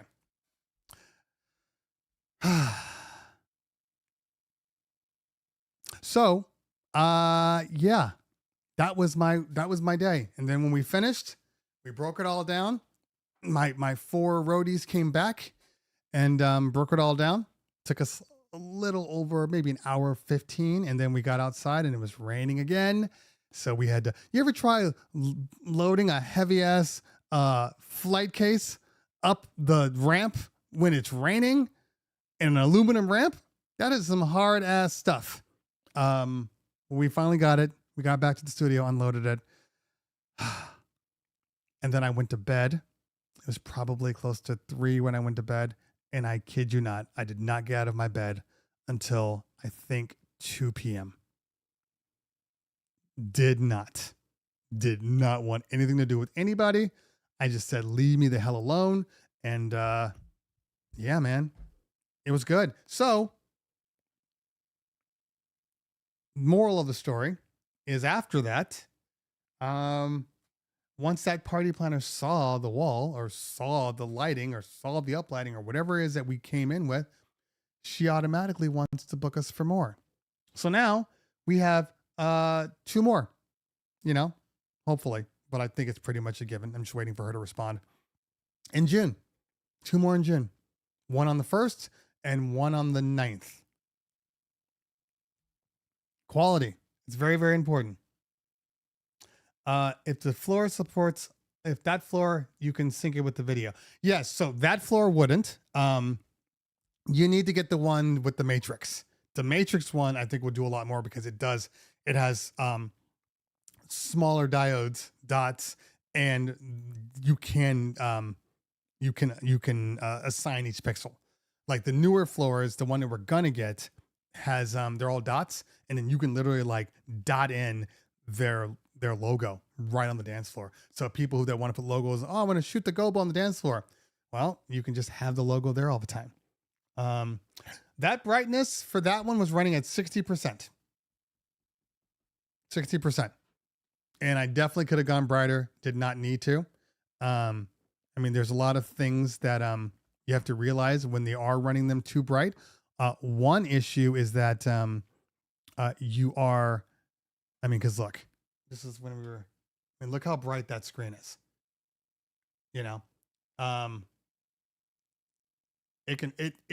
With certain colors, it can definitely get bright. But here's the thing. If you run at full brightness, keep in mind, now you're pulling more power out of the panel. So I don't care about longevity or anything like that. We use it like once a week. So if you're running at 100%, I don't think that matters. But you're pulling more power. Now, remember, every panel has a max wattage, right? And some panels are, 250, some panels are 300. And I know people don't think, it's only 300 watts per panel. It's not a big deal. Yeah. Well, now you got 30 panels. It adds up quickly. And then when you're dealing with the fact that you got watts, now you got the more watts. Now you're dealing with more amp requirements. And I want to keep my amp requirements down. So 60% I found was a good kind of happy medium. If we were outside, yeah, maybe I pump it up, or we're in daytime. Yeah. Then I pump it up. But at a nighttime party, I don't think there's anything to worry about. But, if every panel in general, okay, the panels that we use, every panel, and this is pretty much for everybody if they're running, like we run the rectangles, but some people run the squares. But every panel takes about 3 amps. So do the math, it can add up. It can add up really, really quickly. So we basically put on, for every 5 panels, we had to plug them into a new circuit. Would the dance floor get warm? No, because keep in mind. Okay, so if you've ever seen a LED dance floor, the dance floor is it's like this thick. You have to step up on an LED dance floor, okay? And because they got the processors and everything at the bottom, and then they have the usually the glass or the panel itself, and then you're stepping on top of that. So it's never getting hot, and you're, come on, it's not like you're running around barefoot, but even if you were, they don't get hot because the heat is in the backside. It's the same thing with like the LED walls. Like the heat is not really in the front of the panels. It's on the backside. The processors are shooting out towards the back of the wall. So, yeah, you don't really have to worry about heat, or causing a fire. Hopefully the wall will shut down before you are able to cause a fire. Are you going to EDC Las Vegas this year? I've never gone to an EDC ever. So no, I don't feel the need to spend a shit ton of money. That's it. I think, in all honesty, the way that artists are charging for their concerts, I'm not sure I'm ever going to go to another concert. Not a concert at like a real venue. I mean, I'll probably go to like things like the Troubadour and, the Whiskey and things like that, where it's standing room only. But I don't think I'm going to another thing. Not if a single ticket, no matter where you are in the room, costs you like $500. I don't think I'm going. I think my concert days are done. So no, I've never been to EDC. I always reserve that for my other MCs that were like, house heads. They absolutely loved it. Okay. Kisa, thank God I only had to do sound and lights on Saturday and didn't get caught in the rain. And it's every Saturday, man. It's been every Saturday. Does your Sony A7 IV have heat issues? No. Every device has heat issues if you don't run it correctly. So with the A7 IV, the trick is, it's a simple trick. Don't close your screen. That's it. And don't run 4K 60 all the damn time. Like I run 4K 30, technically 4K 24 on my camera. But my panel, because it has a panel, what do you call it? What's the word for it? I can't think of it right now. But anyway, it's got a telescoping panel you can take out, flip around, do all the stuff. And if it's closed, all the heat stays inside, and then that's when you get overheating. That's it. Keep that screen open. It doesn't even have to be like looking at you. It just needs to be away from it. Now they have things like the small little fans you can buy that sit up there, and apparently it doesn't overheat at all. Like I said, I only had it overheat on me one time. I was in Arizona at the DJ City retreat, and I went out, and it was like 7:00. They were having like a cocktail night. Brought my camera out, and I'm like, it's probably 80 degrees, but it's maybe 80 or 90 degrees, but it's dry, so I'm not thinking anything of it. And it starts glitching. I'm like, what the hell's going on? Why is it glitching? I'm thinking my battery dying. What's going on? I had the screen closed, so I had to open it up and let it cool off. All right. It is 12:30. We're going to answer a couple more questions. We started at 10:30. I think I like starting at 10:30 better than 10. 10 is just hard. Okay, let's see if we have any questions. So I'm going to search by ask. So hopefully you typed in ask in the beginning, because those are the ones I'm going to look at. Hashtag ask. Okay. Ruben says, I'm using a Denon Prime 4 today for the first time. As a Pioneer user, any tips using it with Serato? No. If you're a Pioneer user, the Denon Prime, in reality, the Denon Prime 4 is very much like the SX3. It's got the capacitive jogs, it's got the effects on top, it's got the 4 channels. The jogs are about the same size. Faders are about the same. Like, it feels a lot like an SX. So no, especially if you're using Serato, it's another controller. I wouldn't stress over it. DJ Young Nick, I think somebody answered this. Does doing the remixes, the mashups on social media like TikTok and IG, a good idea if it's done well and correctly? I mean, anything posted through socials is a good idea if it's done well. There's a lot of people that post stuff that's not done well, and that's where I take offense. But besides that, yeah, do all your things. Those okay. So Mr. Demand says, do the lights mess with the presentation from the LED wall? Absolutely not. They're like little babies compared to the LED wall as far as lumens. You already asked that one. Okay. So those are all my asks. I answered that one too. Okay. So let me filter that out and get rid of that. I'm going to put in do you. Okay.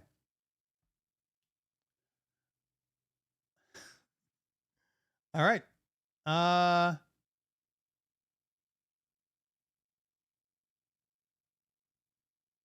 So I think we're talking about Chevet.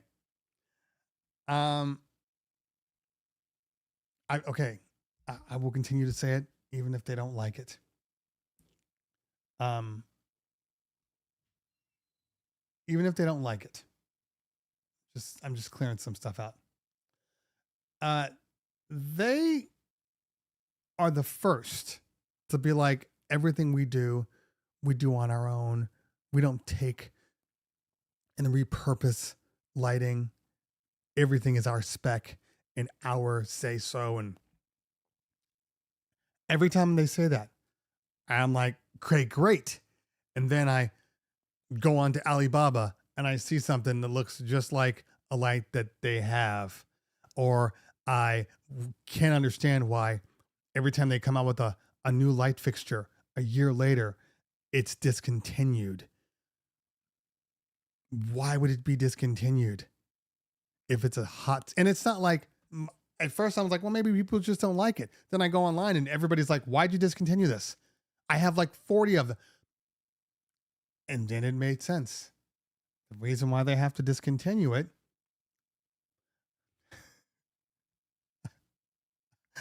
I'm so going to block you.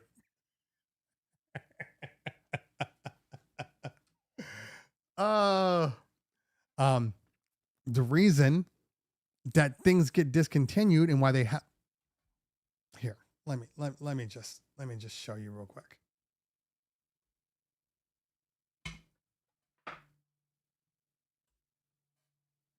Okay.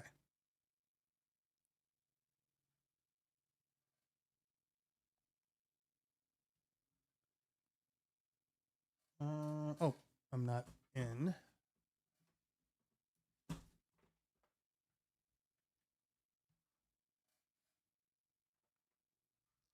Okay. Now,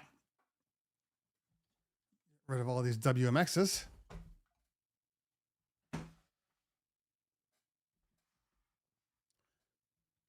Okay. Now, Chevet DJ products. Here, let's go to. I mean, it doesn't really matter.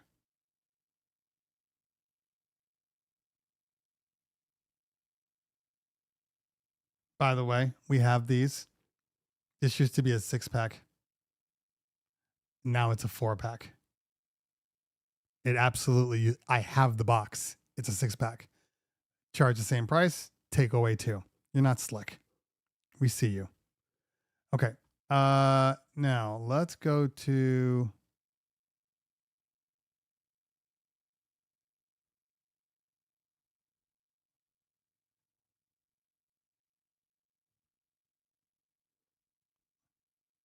Now, I just want. Look, the gig bar move is discontinued. So you can only buy ILS now. But look at all these. The Spot 160. These guys were amazing. Okay? These are basically the little table spots. They're magnetic, but they do RGB. But look, yeah, discontinued. All this stuff just discontinued.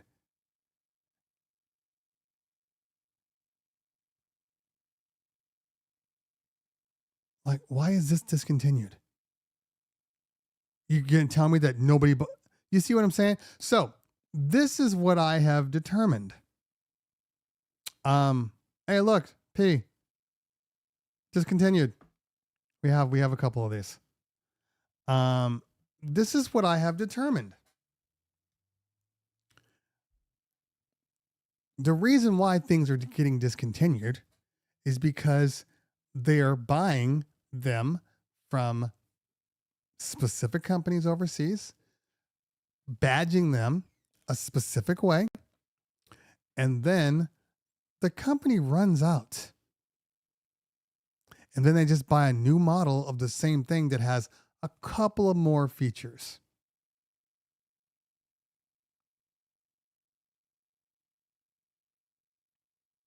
I need this case. See, I need this case. That's a great case. You rarely see cases that lie flat. They're always like this. The hell? That's a visual issue. Never mind. So, oh, you're not even seeing that. I was showing you guys this. Sorry. So, yeah, you guys weren't seeing what I was showing you. So this is what they do. You know, they buy stuff that everybody's using, which is why when you see American DJ and they have the same light, it's because they're all buying from the same companies and then rebadging it. Now, I'm going to die on that hill. They've denied it. I'm going to die on that hill. J-Mass lighting in the building.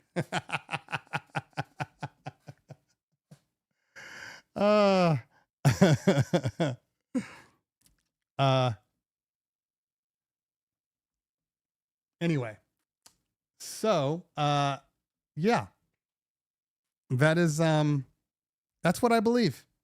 Show us. See, I can't even be in here with you. You get on my nerves. Just Paris just in my ear. I have enough with you all day long. I don't need you in my space. Thanks, Jim Ass. Appreciate you. Now I will say this. about JMass, specifically JMass. The one thing I will say, and I have a few light bars from them, and we're going to work on getting some battery powered movers soon. We're going to talk. We're going to work it out. I will say this about JMass. At a minimum, okay? Whether or not you like a company or don't like a company, at a minimum, they're doing things differently. Their colors they're using. They're not just using standard RGB, white, amber. They're using more like CMYK. You know, like that's something that you don't see too often. Now, for some people, it might be, oh, it's too much. I prefer just the standard colors, the stock colors, whatever. But at least they're doing something different. And they're separating themselves out from everybody else. And that's the key. You know, that's obvious. I just want companies to do more, you know, and even with ILS, I don't think that when we're talking about, well, you find it on GitHub because we know it's a universal repository for usually open source stuff, but it's a repository for it. Why is it on there?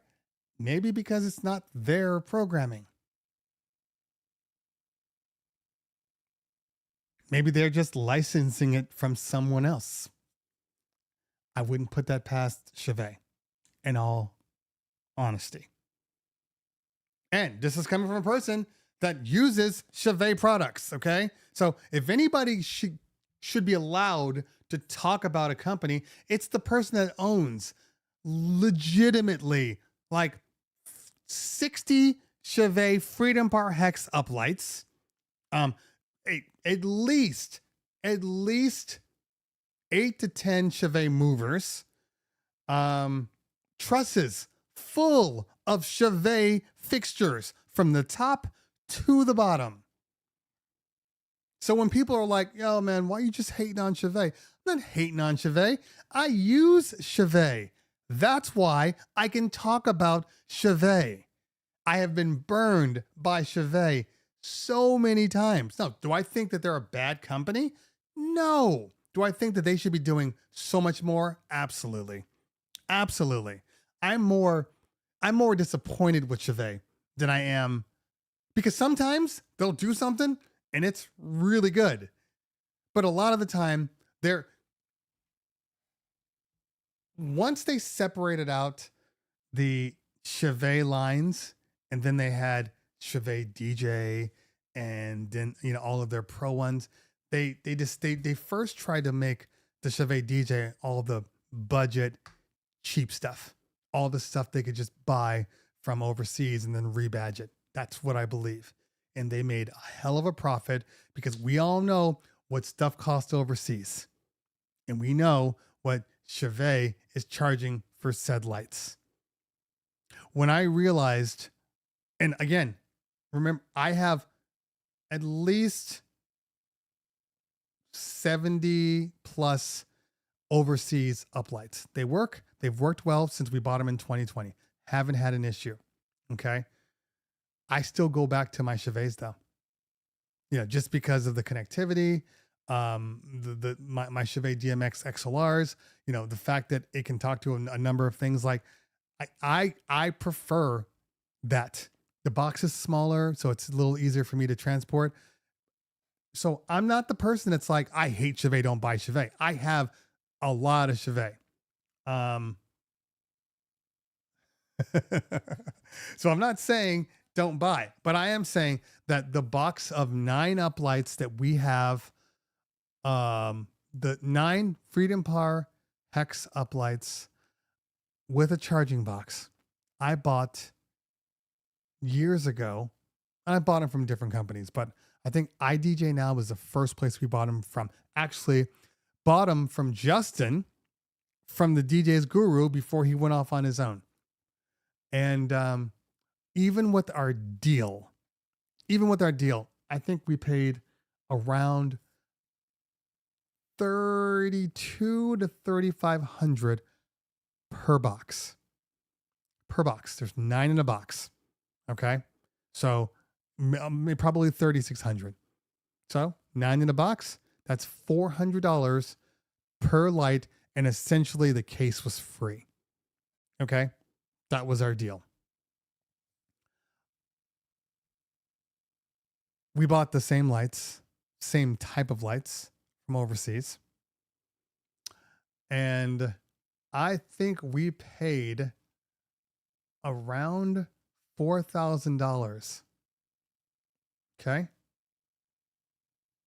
Total. And we got 5 or 6 cases of 12.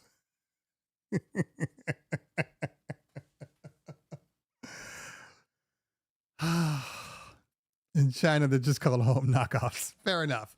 We're just gonna call them knockoffs. 6 boxes for the same price. For the same price as a box of 9. Now, I'm not saying that they're all created equally, but I'm saying they still work. It's been 4 years. 4 years, they still work. I can talk to them wirelessly. The good thing about it is, at least the knockoffs, you know what I'm saying, the knockoffs, the overseas knockoffs, what I've learned is their wireless frequency is kind of universal. So typically, if you buy overseas knockoffs and you have a controller that can do that frequency, then you're good. The cool thing about JMAS that I found out was that they build the 3 biggest frequencies in the box. So there's 3 radios in the box. So it'll do the overseas, it'll do ADJ, and I don't know if it does Chevet, but I think it does one more protocol. That's really, really cool. That's the way this should be happening. They should all have radios in there, like we need to stop trying to act like, these companies don't piggyback on like cell towers. Like, oh, I'm on Verizon, I'm on the best one. And you're making fun of like the Cricket people, and they're on Verizon too. You know, like it's okay to share the frequency. That's all I'm saying. Anyway, can they be called knockoffs if we get them from the same place Chevet does? Yeah, good question. Good question. Oh, you guys just making jokes today. Making jokes. Okay. So, all right. I absolutely do have a 1 o'clock conference call today. So, I will be, oh, another Vegas party.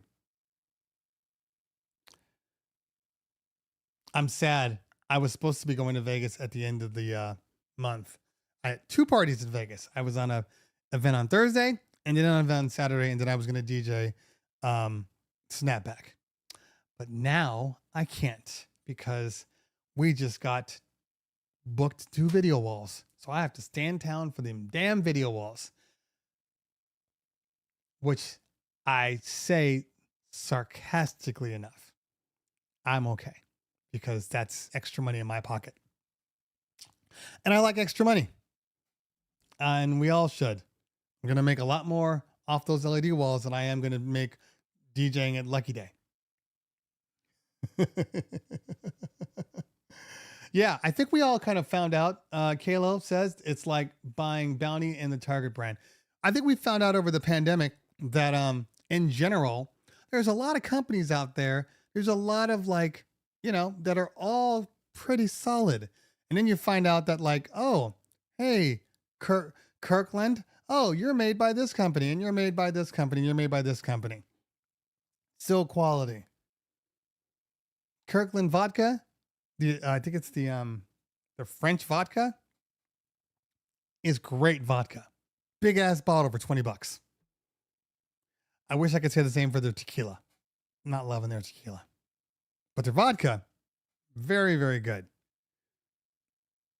Not made by them. It's made by another company. I think the vodka is made by Absolute or something. Grey Goose, thank you. Made by Grey Goose. Thank you, Keith. Video walls are huge money. Yeah. So they cost a lot to get the video walls, but it pays you. You get a return on your investment, you know. And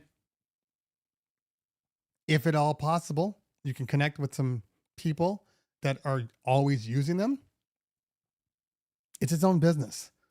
Like you could legitimately own just a video wall company. If your video wall was going out, you know, every week, and that's all you had. One video wall going out. It's crazy. It's crazy. All right. So I do have a 1 o'clock call and I want to just grab some snacky snacks before I have to go. I do want to thank everybody for hanging out today. It's always insightful. It's always a good time. Hopefully you guys all have parties this weekend and you have great parties. I'm going to try to, actually, I'm not actually working this weekend. I mean, my company, we're doing like 10 events, but I'm, fortunately or unfortunately, I'm a guest at a bar mitzvah that we're doing. I was not allowed to DJ. They won't let me DJ. So I'm going to get drunk off my ass and enjoy a night of not having to do anything. Good times. Good. I'm going to be that like, should you drink on events? I'm going to get drunk on this event. And I'm like 4 minutes away from my house. It's at the country club around the corner from where I live.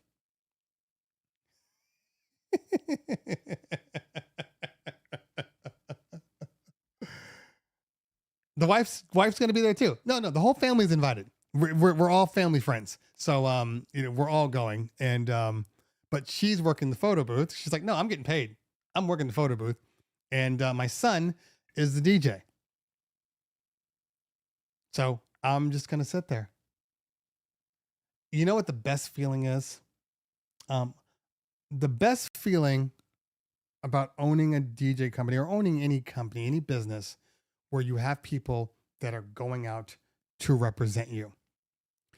The best feeling is being at an event or being at that thing and not having to contribute because they're doing their jobs. That's the best feeling in the world. Being able to just sit there and just enjoy the night. That's hard to do. That's hard to do. Trust me.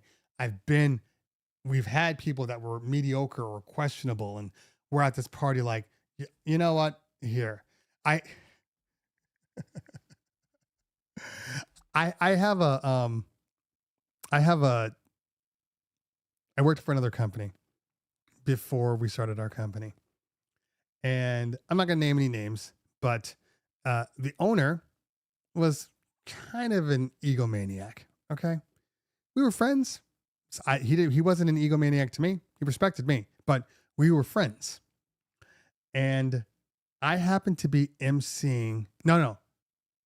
I was DJing an event. And there was an MC that the owner didn't think was good enough. Okay. So he's texting me like, hey man, let me know how it's going. And I'm like, it's okay. And he's like, and he shows up, right?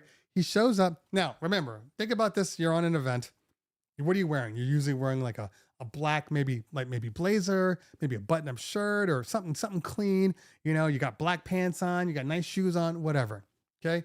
This dude showed up in like a blue button-up shirt and some like brown slacks. Like he looked like he was a guest there. Okay. Like he didn't look like he was an owner of anything. So he shows up and, you know, he's smiling because he's going to get one over on this dude. Right.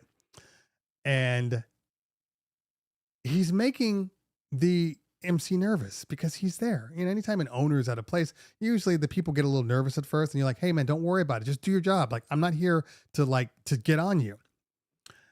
But he's nervous. So he's making mistakes. Meanwhile, the owner's like, oh man, come on, do this. Come on, get it moving. And he's doing his thing. And you know, like when people are like this to you on the dance floor, like it just messes with you, right? It messes with you. So he's not getting what he wants. Okay. It's like the opening dance set and he's not getting what he wants. He goes, you know what? Give me the microphone. Give me the microphone. Takes the microphone from the MC. Okay. Now, keep in mind, he's a very good MC, the owner. So I'm not going to put anything on him on that.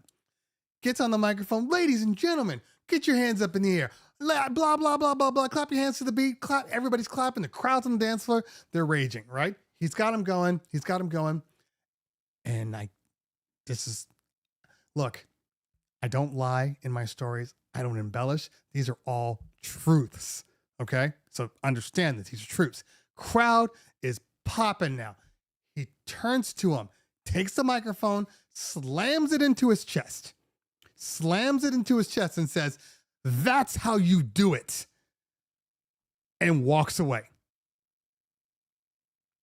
Now, remember, this guy was the MC. Everybody knows this guy as the MC. He has the microphone now, and now he's just like, yeah, okay, so keep clapping your hands. Like, you don't recover from that. You don't, and he didn't recover.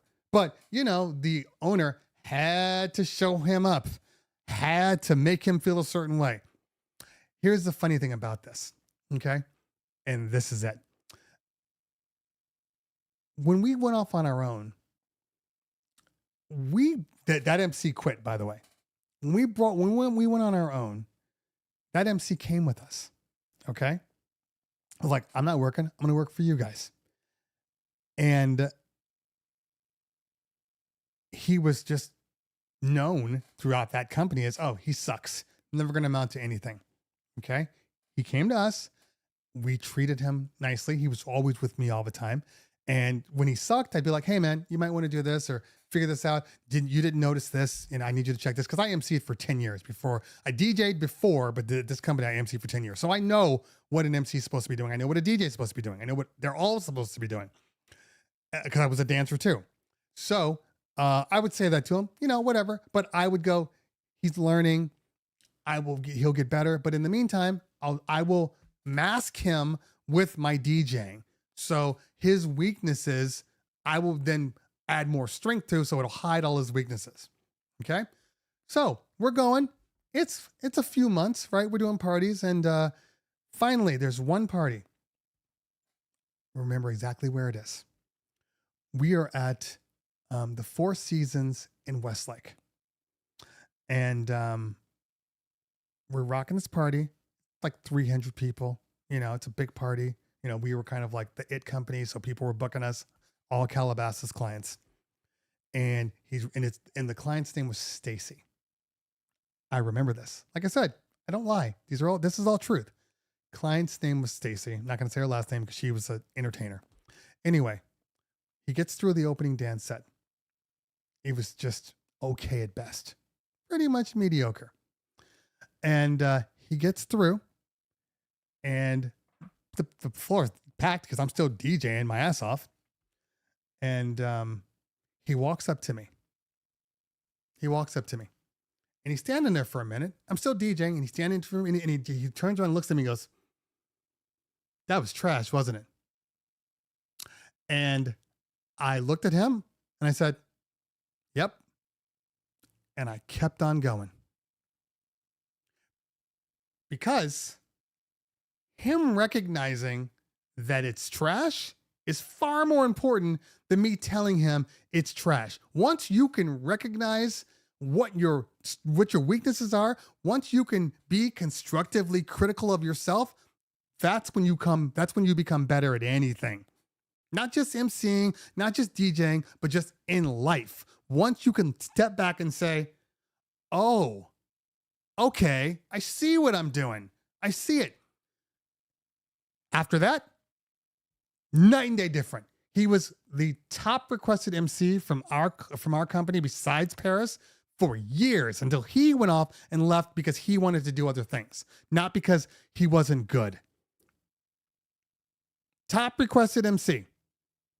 Now, remember this, because just a few months before, some guy just told him that he was never going to amount to shit and he wasn't anything and he sucked and he was never going to be any good.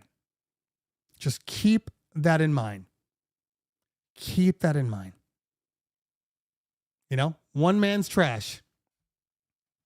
All right, y'all. I got to roll. Thank you guys for hanging out today. Enjoy the rest of your day. Have great parties. And we will see you next Thursday. Same bat time, same bat channel. Peace out. Make sure you hit that like before you leave.